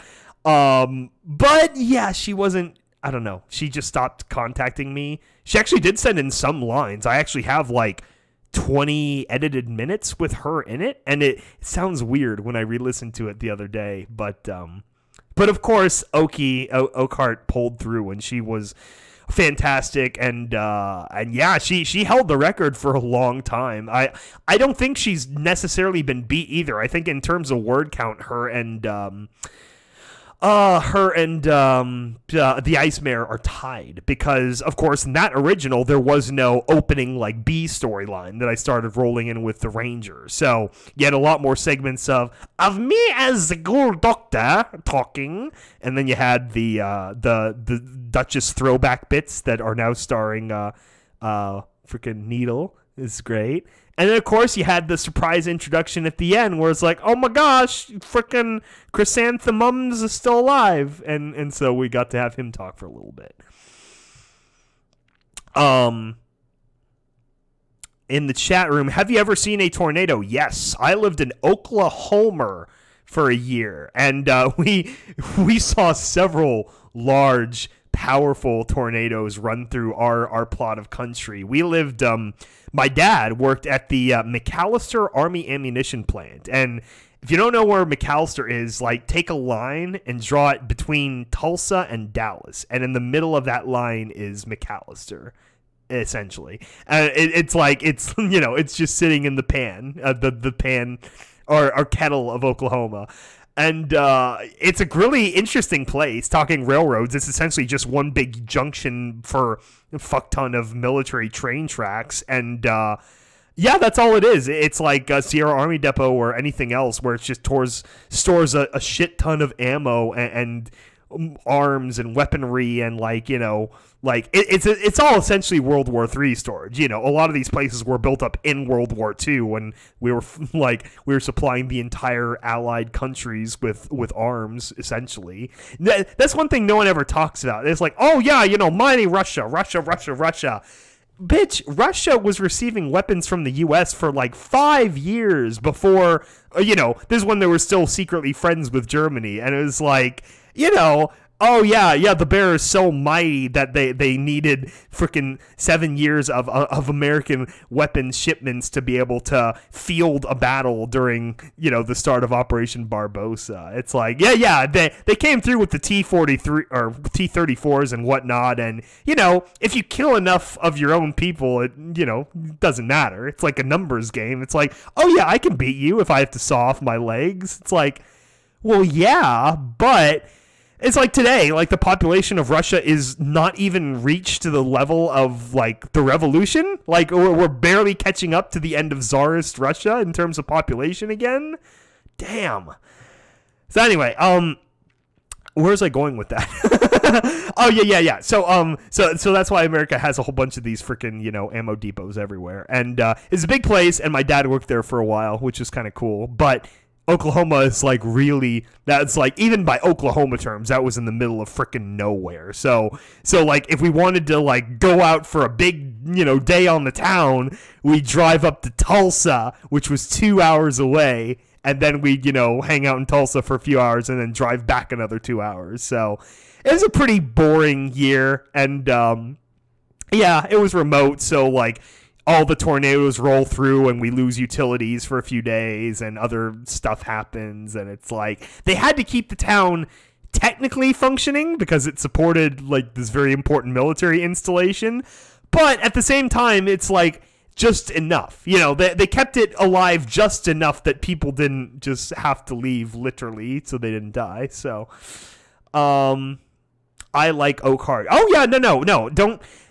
Again, just because the first Australian engineer dropped out, Oakheart did a fantastic job. She pulled through when no one else would, and she deserves all the love she gets for it because she did handle the material well. Like, she did several sets of takes, and some of them were blended together, so some sections are maybe a little weaker than others, and part of that was on my onus of she's done enough already. I don't want to make her redo this a third time or whatever. I didn't want to go like into Stanley Kubrick territory. But especially what mattered for me was the last section, like the very end, third act. All those emotions were very important, and she pulled those off on the first take. That was all very solid, the emoting and the father stuff and all of that. That was golden, and so that's why she really cinched that and, locked it down. And so, of course, all those troubles. And then I actually had a separate piece of trouble after that over over something to do with Stable Tech and its nonsense. But anyway, it's in the past. And then and with Confessions 5 as well. It basically as soon as we broke free from the chains of Stable Tech, we really haven't had problems. It's like, we have a certain level of cash flow now. I mean, I considered offering to pay people in the Stable Tech days, but there were enough like contentious issues with money back then where it's like, we really can't. And really, it's like it was like I just wanted to get it done so bad as like offering like speedy fees and stuff, but. Anyway, it's coming along, and we're in good contact with artists and stuff right now. Especially after Lee Chung, who did all the original art, left. Sancho has picked up incredibly, doing character art and other things, and we have a decent like back and forth. So I'm hoping he'll be able to do most of the art for these last few episodes because he does a really solid job. Ton of old missile silos in Kansas. Oh yeah, there's missile silos all over the place. There's especially 3. It's like the Magic Triangle, which is Francis E. Warren Air Force Base in Cheyenne, Wyoming, Minot Air Force Base in North Dakota, and then Malmstrom Air Force Base in Montana. Between those 3, you've got like I think like 2,000 nuclear warheads in ICBMs, and that's pretty fucking crazy. It's a lot. And then there's all the random locations. Like there's a big missile test range in Hawaii, of course, and then there's the one up in Kodiak, Alaska. And then Vandenberg Air Force Base here in California has quite a few like bunker sites. And a whole bunch of other stuff. A lot of Navy assets, especially on the Pacific coast. The submarines and stuff, and ground-based installations. There's stuff like the Naval Surface Warfare Centers. So it's a lot of shit. I remember always reading the articles about like, could America win a war against the rest of the world? And it's like, maybe. Now, if you want to play war games, gather in chat. We could talk about war games. I think, this is my personal opinion, all we would actually need to win a war with the rest of the world is Canada for sure. We need to annex Canada and, just fully take it over. Full fallout. Australia, we love you guys, but Australia is very important for non BFF Anglophone reasons as well, which is Australia is the world's largest uranium deposit. The entire outback is fucking uranium. So that would be very important. And then I would say Britain as like a staging ground for European theater.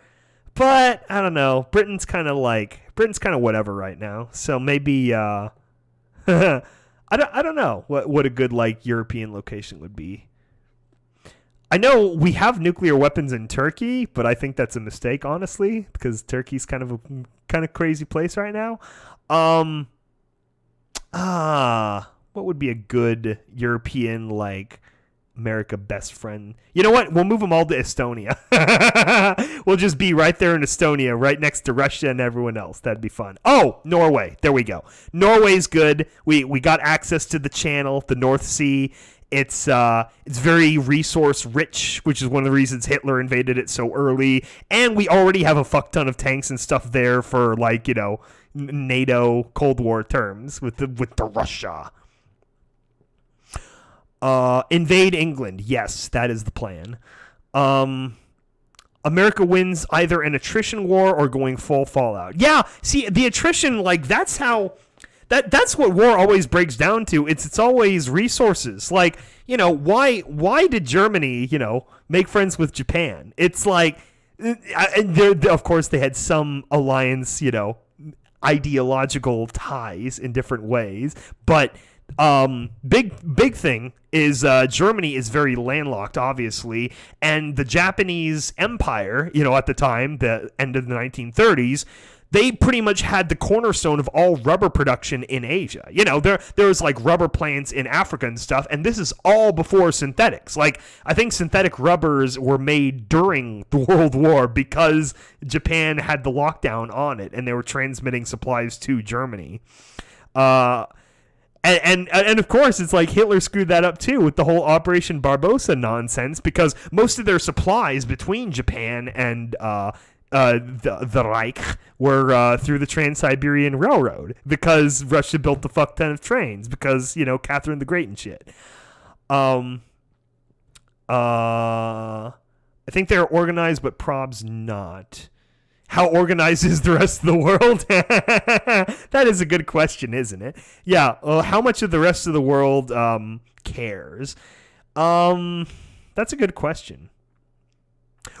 It would be good. It would be good to have some. Okay, now we're basically playing a game of Risk. Okay, it would be good to have some kind of South American theater or staging location as well. Argentina is good because Argentina is rich enough and it has enough like functional ports and things, but it's like sort of out of the way. Like, you have to purposefully go to Argentina because, of course, no one crosses the what do they call that? Is it the Cape of Good Hope, or is that Africa? I think it's the Cape of Good Hope. I think Cape Horn is Africa. Tierra del Fuego, the bottom of South America. No one goes down there anymore because the Panama Canal. Of course, the Panama Canal, that would be a good place to control again, which America doesn't for very, very silly reasons, because Peanut Man. That's assuming Europe would turn on the USA. Yeah, it's kind of a thing too. NATO is an interesting relationship where it's literally a treaty where it's like you got to pay 2% in just overall GDP, like devoted arms, whatever. And then of the 2%, 20% has to be like armor. Yeah, whatever the terms they put it back then, it was essentially like tanks and planes and shit, yo. Like real like vehicles and heavy like turrets or cannons or whatever. Like hard assets. And really only like, I don't know about the past, but really only like 5 countries have ever met that. And it's been the UK, Poland, Estonia, I think Greece. I'm not sure when Greece, though, because I know Greece had a bit of an interesting time in the 70s. And then there's one other like random, might be Lithuania. I think it's another Baltic country. Yeah, so that's a thing. And it's like, it's kind of sad that, like, you know, Europe was like, every individual power was like a superpower. And then after World War II, it's like they had to like kind of group together in like a sort of loose like connection just to have a competing airline, an Airbus, because the 3 separate consortiums weren't confident enough. And it's like each of them individually ruled large chunks of the world for a while. It shouldn't be this way, but anyway.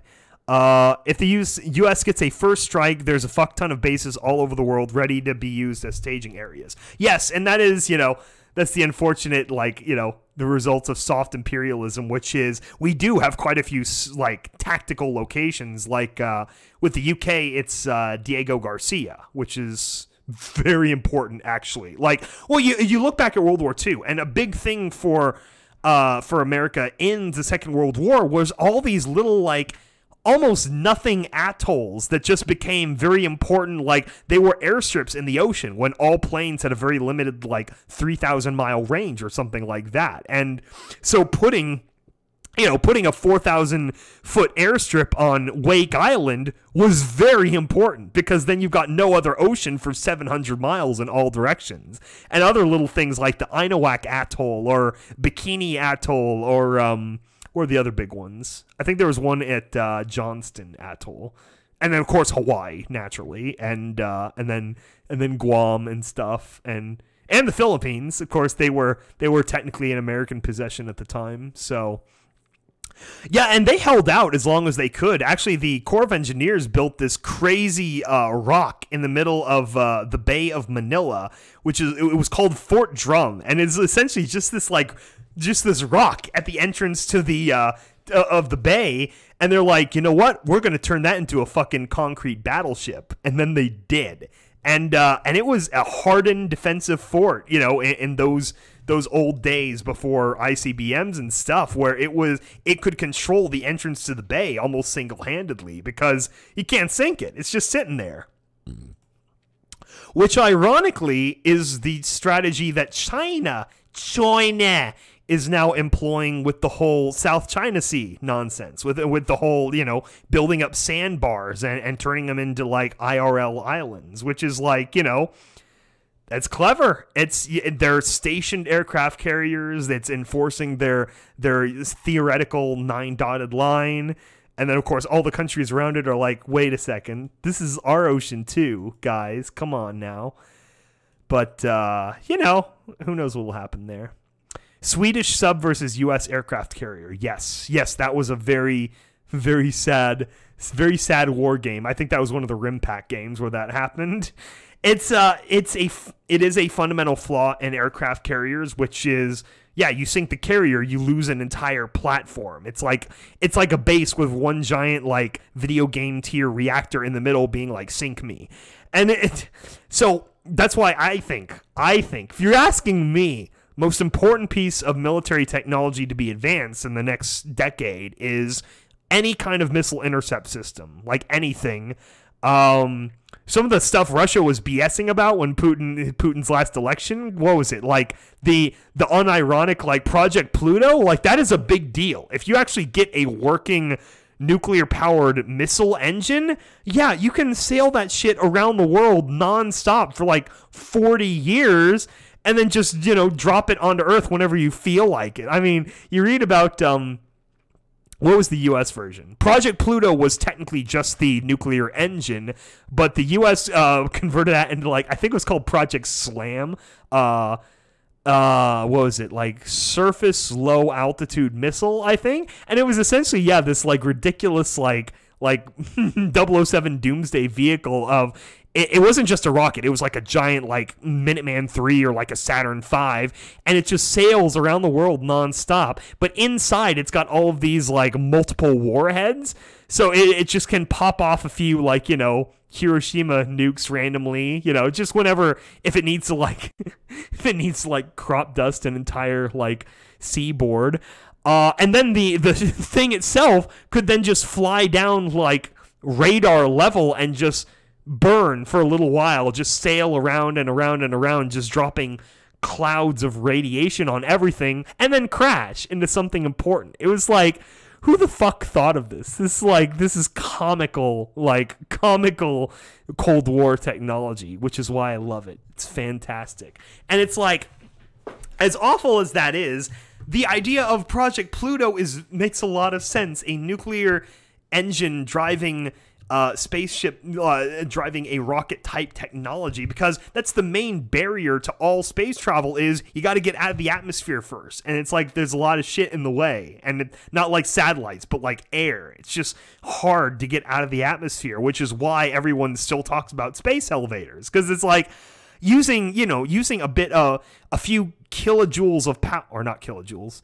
It'd be some amount of power. It'd be a decent amount, but it's like using just normal electricity from, say, a few like floating nuclear reactors in orbit at the end of the space elevator to literally just elevator up things up and down on some giant platform like the space shuttle.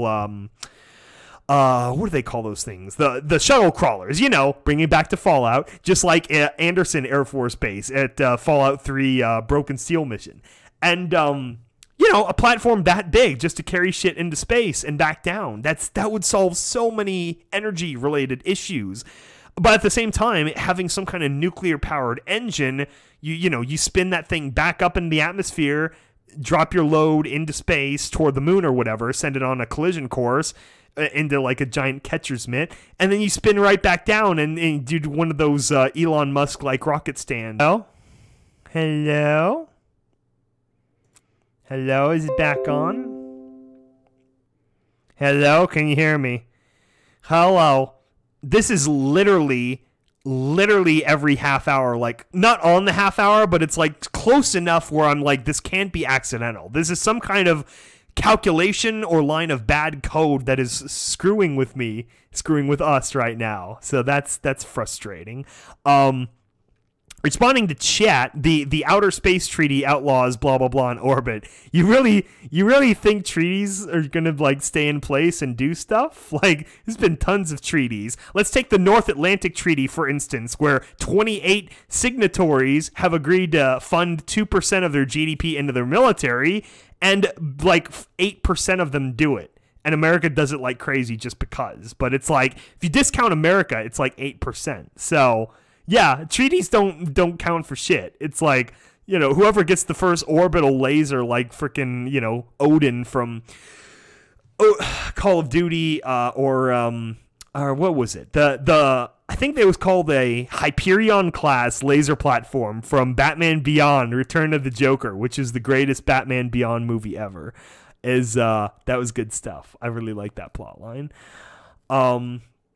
Yes, Halo Space Elevator, New Mombasa. Yeah, it's tricky too because there actually aren't a lot of like good equatorial locations for like space shit. It's like, you'd want to be close enough to like major like ports of call that you could get stuff there over like normal like ocean vessels. So it's like, okay, you're putting it in Brazil or Ecuador, or you go over to African seaboard. It's like, even Mombasa, it's like, it's enough degrees off center that I'm not sure if that would even work. It'd have to be north of Mombasa, right on the line. I think it's north. It might be south. I'm not super versed in African geography. I'm sorry. And then on the west side, it would be, I don't think it'd be Equatorial Guinea. I think it'd be Cape Verde. Anyway, so it's like there's a limited number of locations, or like parts of Indonesia would work. So maybe you could like, move a bunch of crap from, Singapore into your space elevator. That would be interesting. Or what else? There's like one or two outlying islands that are very close to, like I think Baker Island, which is another random rock that the U.S. owns in the Pacific Ocean. It might be close enough. But then it's like, why would you go there otherwise? So it makes it very impractical. Space elevator in the Panama Canal. Yes, that would be perfect. I would love that. I was reading the history of the Panama Canal recently, and that is very interesting because originally the French had a contract with, I think it was Greater Colombia at the time, because Panama wasn't independence yet, with them to build a channel through that lake and whatever in Panama.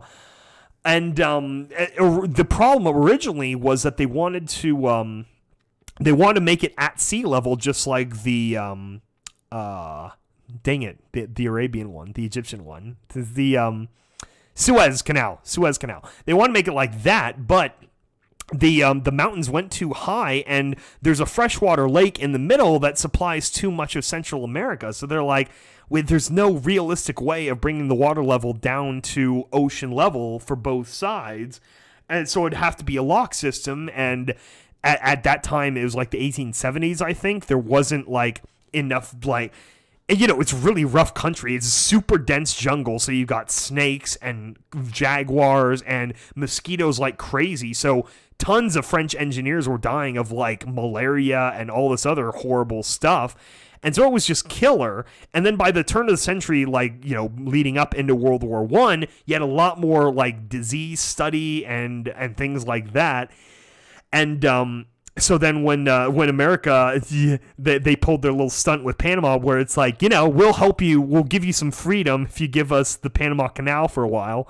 And they're like, okay. And and then Panama became independent.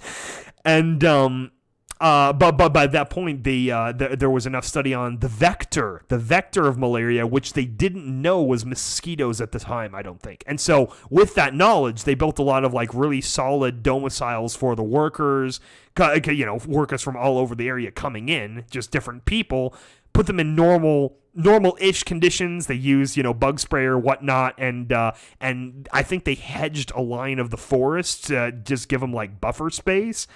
And then, you know, they were able to finish the task. Very fascinating. But there's actually is an interesting thing in trans-American, you know, like, cultural connection, which is the quote-unquote a trans-American highway. They've always, you know, some futurists have always wanted to build something from, what is it, like Juneau, Alaska, all the way down to Tierra del Fuego, and they have all these different route options, but of course they all bottleneck in Panama, and one of the problems is between the isthmus and, it might be not be the isthmus, but between Panama and the actual the South American continent, like Colombia, there's this super dense, marshy, Florida tier Everglades swampland that is just like, it's the same problem as the canal itself, which is just like uninhabitable. You know, it's this dense jungle where it's like, you know, the only realistic way of, like, really clearing through it would be to, like, freaking Agent Orange the entire area and then build your, you know, transcontinental highway. But of course, that's really environmentally horrible and would probably have horrible repercussions for decades and decades. So we haven't done that yet. But, yeah, it really, like, puts the hamper in the whole Trans-American Connection Highway. Could we put it on the Galapagos? My understanding is the Galapagos are actually north of the equator a little bit. Again, you know, I'm not that kind of physicist to understand, like, you know, the kind of Earth motion, but I'd assume we'd have to be as close to zero in terms of the equator as possible, and I don't think the Galapagos are close enough. Plus, it's like, you know, do you, like, drill the space elevator, like, cables into the backs of turtles? Like, you know, I feel like a few people would have a problem with that. Like, the Darwin Society would not be happy with us terraforming one of the Galapagos Islands into a giant space installation. What time is it for you? It is 1 a.m. Yeah, I don't know why I'm up either. This is terrible, actually. I really should go to bed. But I'm not tired. So we could talk a little bit more. Maybe when my stream gets zucked again at 2:30, then we'll cut it off. Or what would be here? It'd be it's the Susan chick, right? Susan Wozniak. I almost said Steve Wozniak. YouTube CEO. Yeah, it's some like Polish word or something. Wojciki. You know what? We're gonna say WASD. That's a good one. If something bad happens to you and you know it's like YouTube administration's fault, say you got WASD. WOZZED. Because why not? That's funny enough. It's a derivative meme of the Zuck meme. Gosh. I don't know what it is with Facebook. I know Facebook is going through controversy right now, but I actually have way more freedom in Facebook now than I did, like, 2 years ago. Like, I remember, because I've had, like, I think 3 Facebook accounts zucked for different reasons. And, but now there's, like, a whole bunch of, I think the advent is groups. There are literally, like, just, you know, just groups. They're like contained boards, essentially, where it's like, you know, cartoon frame posting or stuff like that. And Yeah, and there's a very high density of shitlords on Facebook now, so it's always fun. Just kind of shooting the shit. It's good times.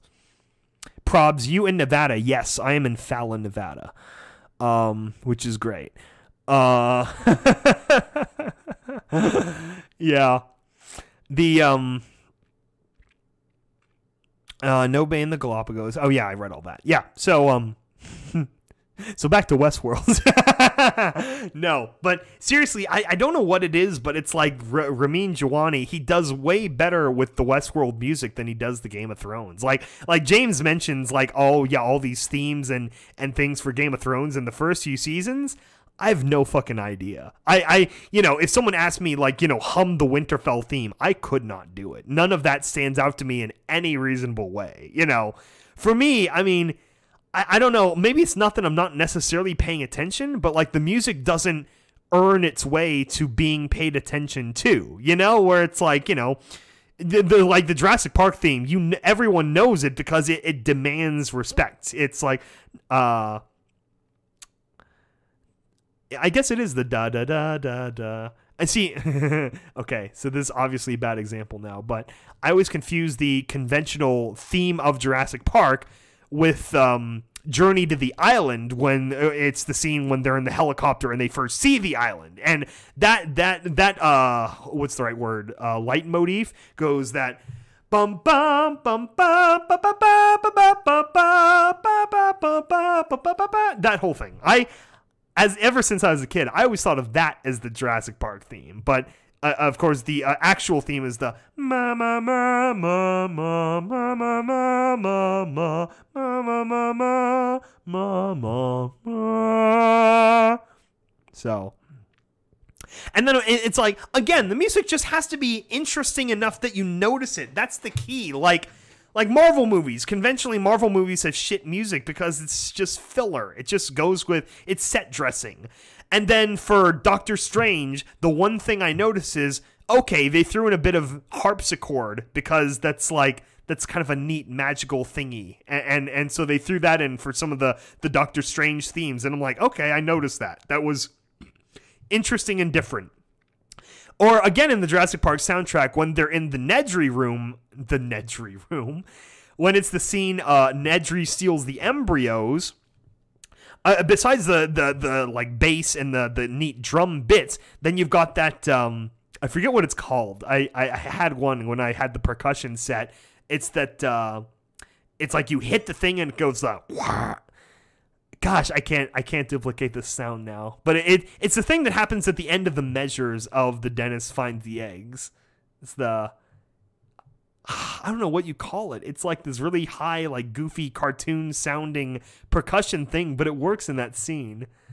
Anyway, yeah, good night. Yeah, you guys can all go. I know this is horrible timing for basically everyone, but I got home and I was like, James, are you awake? We should talk about this.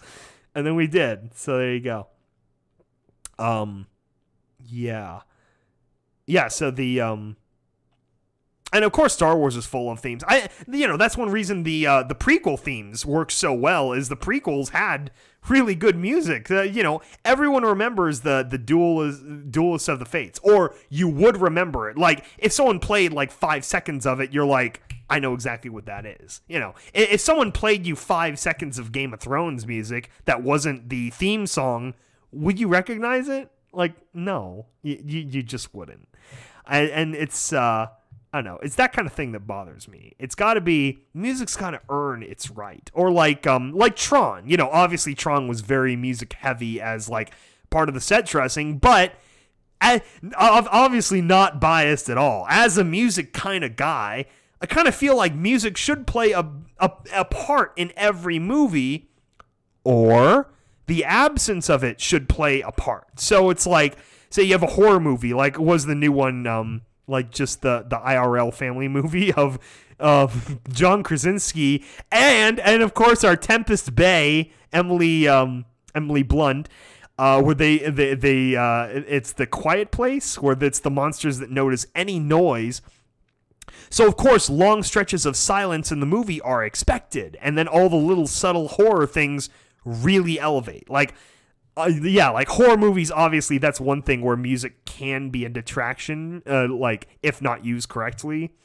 Hans Zimmer is really good at this because he uses music like, you know, he gives no fucks. He'll put in there the heavy whatever he wants to put in. So like, Interstellar, you know, as soon as you hit the atmosphere in near the black hole, or no, it's when they're leaving the black hole, then they hit the No Time for Caution, the very heavy organ theme, which is gorgeous. I still love that theme, and it's like you remember it. Or as goofy and memey as it became in not In Time, the Dream movie, the frickin' damn it, what was the Dream movie now? Where it's the you know, that it worked. Everyone remembers it for, you know, as goofy as it is. What else? Oh, Dunkirk, the Dunkirk movie from last summer or whatever, that had the ticking. That was really good. There's this whole scene in, it's sort of Act 1, it's sort of like between Act 1 and Act 2 where you're not sure if this guy's a mole. I think on the soundtrack it's called The Mole. And so it starts playing and it's just this I think it starts out with just viola and some kind of percussion, like maybe a wood block or something, and it's just like tick, tick, tick, tick, tick, tick, tick, tick, tick, tick, and then over like 5 minutes or whatever, tempo gets faster, more instruments layer in. You know, it's sort of very conventional, kind of like tempo expansion, but it's done very well, you know, in the same sort of way as like in the Hall of the Mountain King, you know, that classic. And yeah, I don't know, music matters to me, man. Obviously, it's like you got to have at least one solid theme, and hopefully like 2 or 3 from any like particular thing, you know. Like, I don't know. It's like, you think of the first Star Wars, you have the original Star Wars theme, and then everyone remembers the Force theme, which was originally Binary Sun, which is the bum bum bum bum bum bum bum. And, you know, that became the Force theme, but it was like, it was really all about Luke's, like, accepting this call to heroism that was presented to him. What else was the first one? The first one also had... I don't know, the throne room scene was kind of memorable. The bum bum bum bum bum bum bum bum bum bum bum bum bum, yeah, that thing. And then you get into Empire, and Empire kicks it up a notch with the Imperial March, you know, dun dun dun dun dun dun dun. What else did Empire have? Empire had there's a lot of good Leia themes sprinkled throughout the original trilogy too, but they're a lot more subtle. It's like the I think this one was from Empire, which is the how's it go now? Dang it, I just had it too. The damn it, now it's gone. Anyway, my whole point is that obviously Star Wars is something like obvious to point to, and I know I'm just pointing to a lot of John Williams properties too, but it's like, you know, each movie had 2 or 3 very recognizable things you could kind of like hum. That's the key, is something where you've got 2 measures that you can hum, that's recognizable and catchy, you know. It's not necessarily like pop, but it's like you want to have something that's like easy for the listener to grasp. I mean, if you think about classical music, of course the arrangements themselves are ridiculous, but it's like if you hear a few measures of Flight of the Bumblebees, you know what it is, you know, besides the fact that it's been overplayed to death, of course. But it's like what are modern examples? Fanfare for the Common Man. That was written in like, I think the 40s. That's an American song by some guy in like Ohio, and that's the bum bum bum bum bum bum bum bum bum bum bum bum bum bum bum bum. I should probably look at the chat. I'm just humming bars now. This is ridiculous. Look up White Buffalo on YouTube. His music is good. Okay, I will look into that. Did you ever see Bone Tomahawk? I don't. I do not bone tomahawks. Not every movie needs to be a baby driver, but music is important. See, James's point about Baby Driver is different than what I do, because Baby Driver was unique in that they were actually like setting the scene special effects to music, and that is a little bit original. That's definitely much less done. Like, I'd almost call that like the found footage of like movie music, where you know it exists, you know what it is, but you don't see it that often. But I'm big on music, man. Theme songs for like shows, Pokemon and such. I guess that's what it is. Growing up in a time of like the 90s and 2000s when all of these properties had very definitive sort of themes and opening music styling things where, I don't know, maybe it was like gauche or too much for the era, and obviously it went too far at one point where they recessed back from it.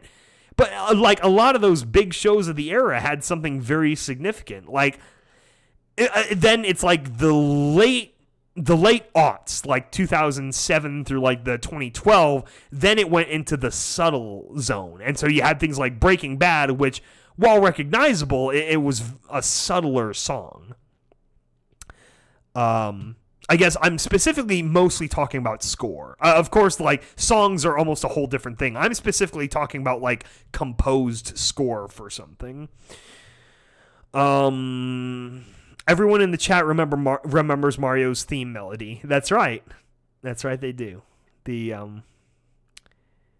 Like Halo. Yes, exactly. One of the staying powers of Halo for me was always the music. I remember just after discovering the Halo series with my little Motorola Razr phone using like Bluetooth version 1.0 to have my friend transfer me the Blow Me Away song from his phone to mine, and it taking like freaking 8 minutes or something like that. But then when it was done, I had Blow Me Away on that phone as the theme song for like all of high school. Only the strongest will survive, chat. Only the strongest. Back when media remembered how to focus on melody. Yeah, I don't know. And of course, all this stuff is like cyclical and phases and crap. But, I don't like things that are different. I'm going to say what I like. The Marvel movies are the bad example. I guess the sort of stereotype example would be the Wonder Woman theme in like the current year goings on, which is the yeah. It was it was so shockingly out of place in the Batman versus Superman soundtrack that like everyone noticed it. Oh gosh. Yeah, Halo's a classic. I love the backstory to all the Halo music. It's funny too, they remaster the music for the remastered albums, and they also did covers of it for Halo Legends and stuff, but they all bother me because they're not like derivatives where it's someone doing their own version of the song. It's like they're kind of trying to do the same exact song in the same exact kind of way, so it doesn't work. The original's always going to be better. It's just like, if you're going to just like redo the music, I mean, I don't get it. They own the rights to the Marty O'Donnell stuff, right? I think, honestly, or no, this was 343. So 343 didn't have the contract with Marty anymore, but I don't know, maybe they didn't want to pay him royalties, but, they still composed it, him and Martin Silvestri and stuff. It's like, I don't know, they'd probably have to pay royalties regardless. It's just, anyway. Sing me the song of your people. This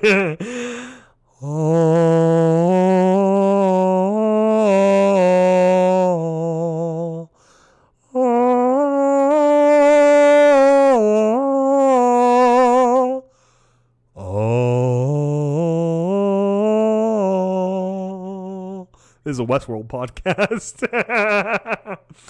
Okay, circling back, that was my point though, is Ramin Djawadi, he does better with Westworld in terms of these like motifs. They're more pronounced. They're more recognizable. Especially the opening theme, the da na na na na na na da. Okay, off key there, but like Dun dun dun dun dun dun dun dun dun dun dun dun dun dun dun dun. You know, that's a theme, of course, but then like within the show, I don't know, it's more interesting to me. I don't know, I feel like I completely forget about the Game of Thrones music if I'm not paying attention. The only shocking disparity is when they did the Light of the Seven scene at the end of season 6, when they, you know, burned the whole fucking church to the ground. That was great because it was 10 minutes devoted almost solely to the music. You know, of course it's the visuals too, but it was like it let the music be a character for the scene. Gonna wake everyone up singing with you. Yes. What else? The Halo music. That's always good. I liked with Halo 2. Halo 2, he tried a lot of really interesting things, like the was it the Unyielding and the Reclaimer tracks, where they're like the same track, but the second one has that electric guitar layered over it. That was really neat. I liked that. I sing along with the dudes. Do do do do do do do do. Yeah, those are good times. I'm really proud of this photoshopped art, by the way. I hope you guys appreciate this. I'm probably going to put it on Twitter later, and you all better retweet it. Retweet and like, please. More likes, please. Rest in peace, Filthy Frank. He was too filthy for even himself. He finally pulled the trigger. That's yeah, that was sad. Hearing the behind the music of George Jogji, what's his freaking name? It's like George. He had this like really oddly like normal, like very oddly American sounding name, even though he's Japanese Australian. Anyway, with Joji, it's just sad times that like he had all these like real problems that like actually made it physically difficult to do Filthy Frank for a long period of time. It's like seizures and like screwing up his voice and stuff. It's it was similar to a story I read. I think it was in the last season of House MD airing, because you know, it's talking about, you know, this is season 8 of House MD. It's like 300, or maybe not 300 episodes. I think it's almost 200 episodes. And it talked about how Hugh Laurie playing a character, because, you know, you're only seeing the final take on screen for every episode, so there's probably, you know, 10 filmed hours behind every episode. So you've got Hugh Laurie walking with a definitive limp for long periods of time, and they said it was really starting to screw up his knee and legs and back, that he'd have to have like an on-set like a chiropractor and like a yoga instructor, and he'd have to do like stretches and stuff to like keep from getting physically affected by walking with a fake limp for a long period of time. It's interesting.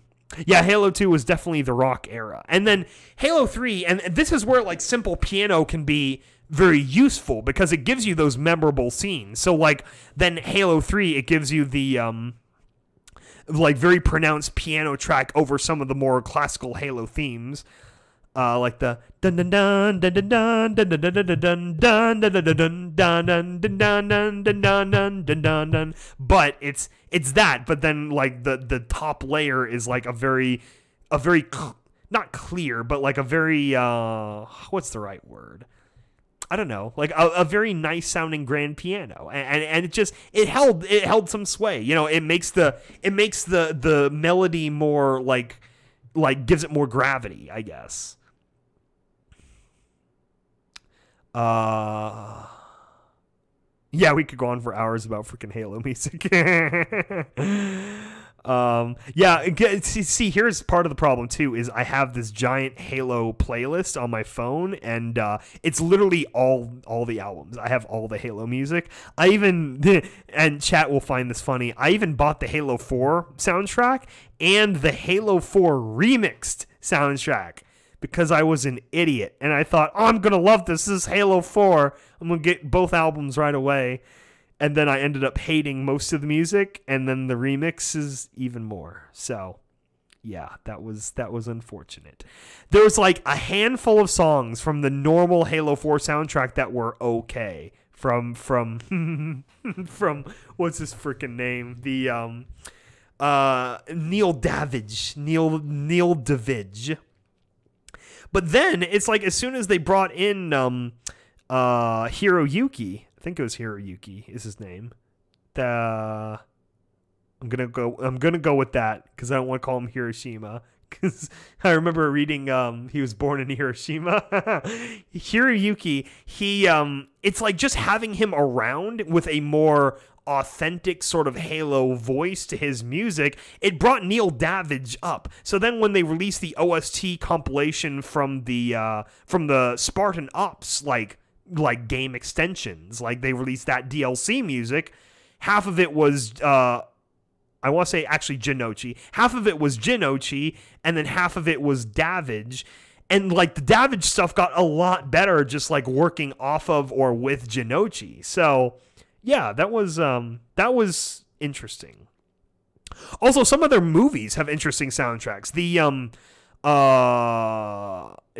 Forward Unto Dawn movie, where it shows the kids like growing up and being Spartan 3s in training or whatever, and then like Master Chief himself dropping onto the planet when the Covenant invades.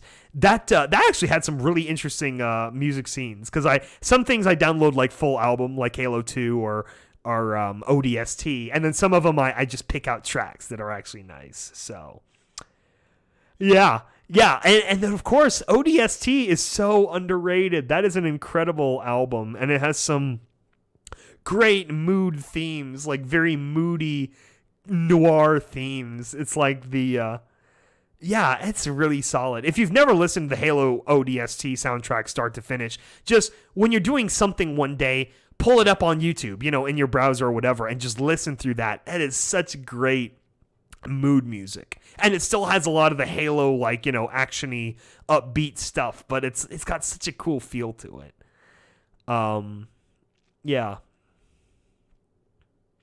Yes, I sort of felt the same way about Destiny music, at least for the first game soundtrack. Like, I got the second game soundtrack as well, just cause, I don't know, I had faith or whatever, because I did like most of the first game music, even though I don't play the game.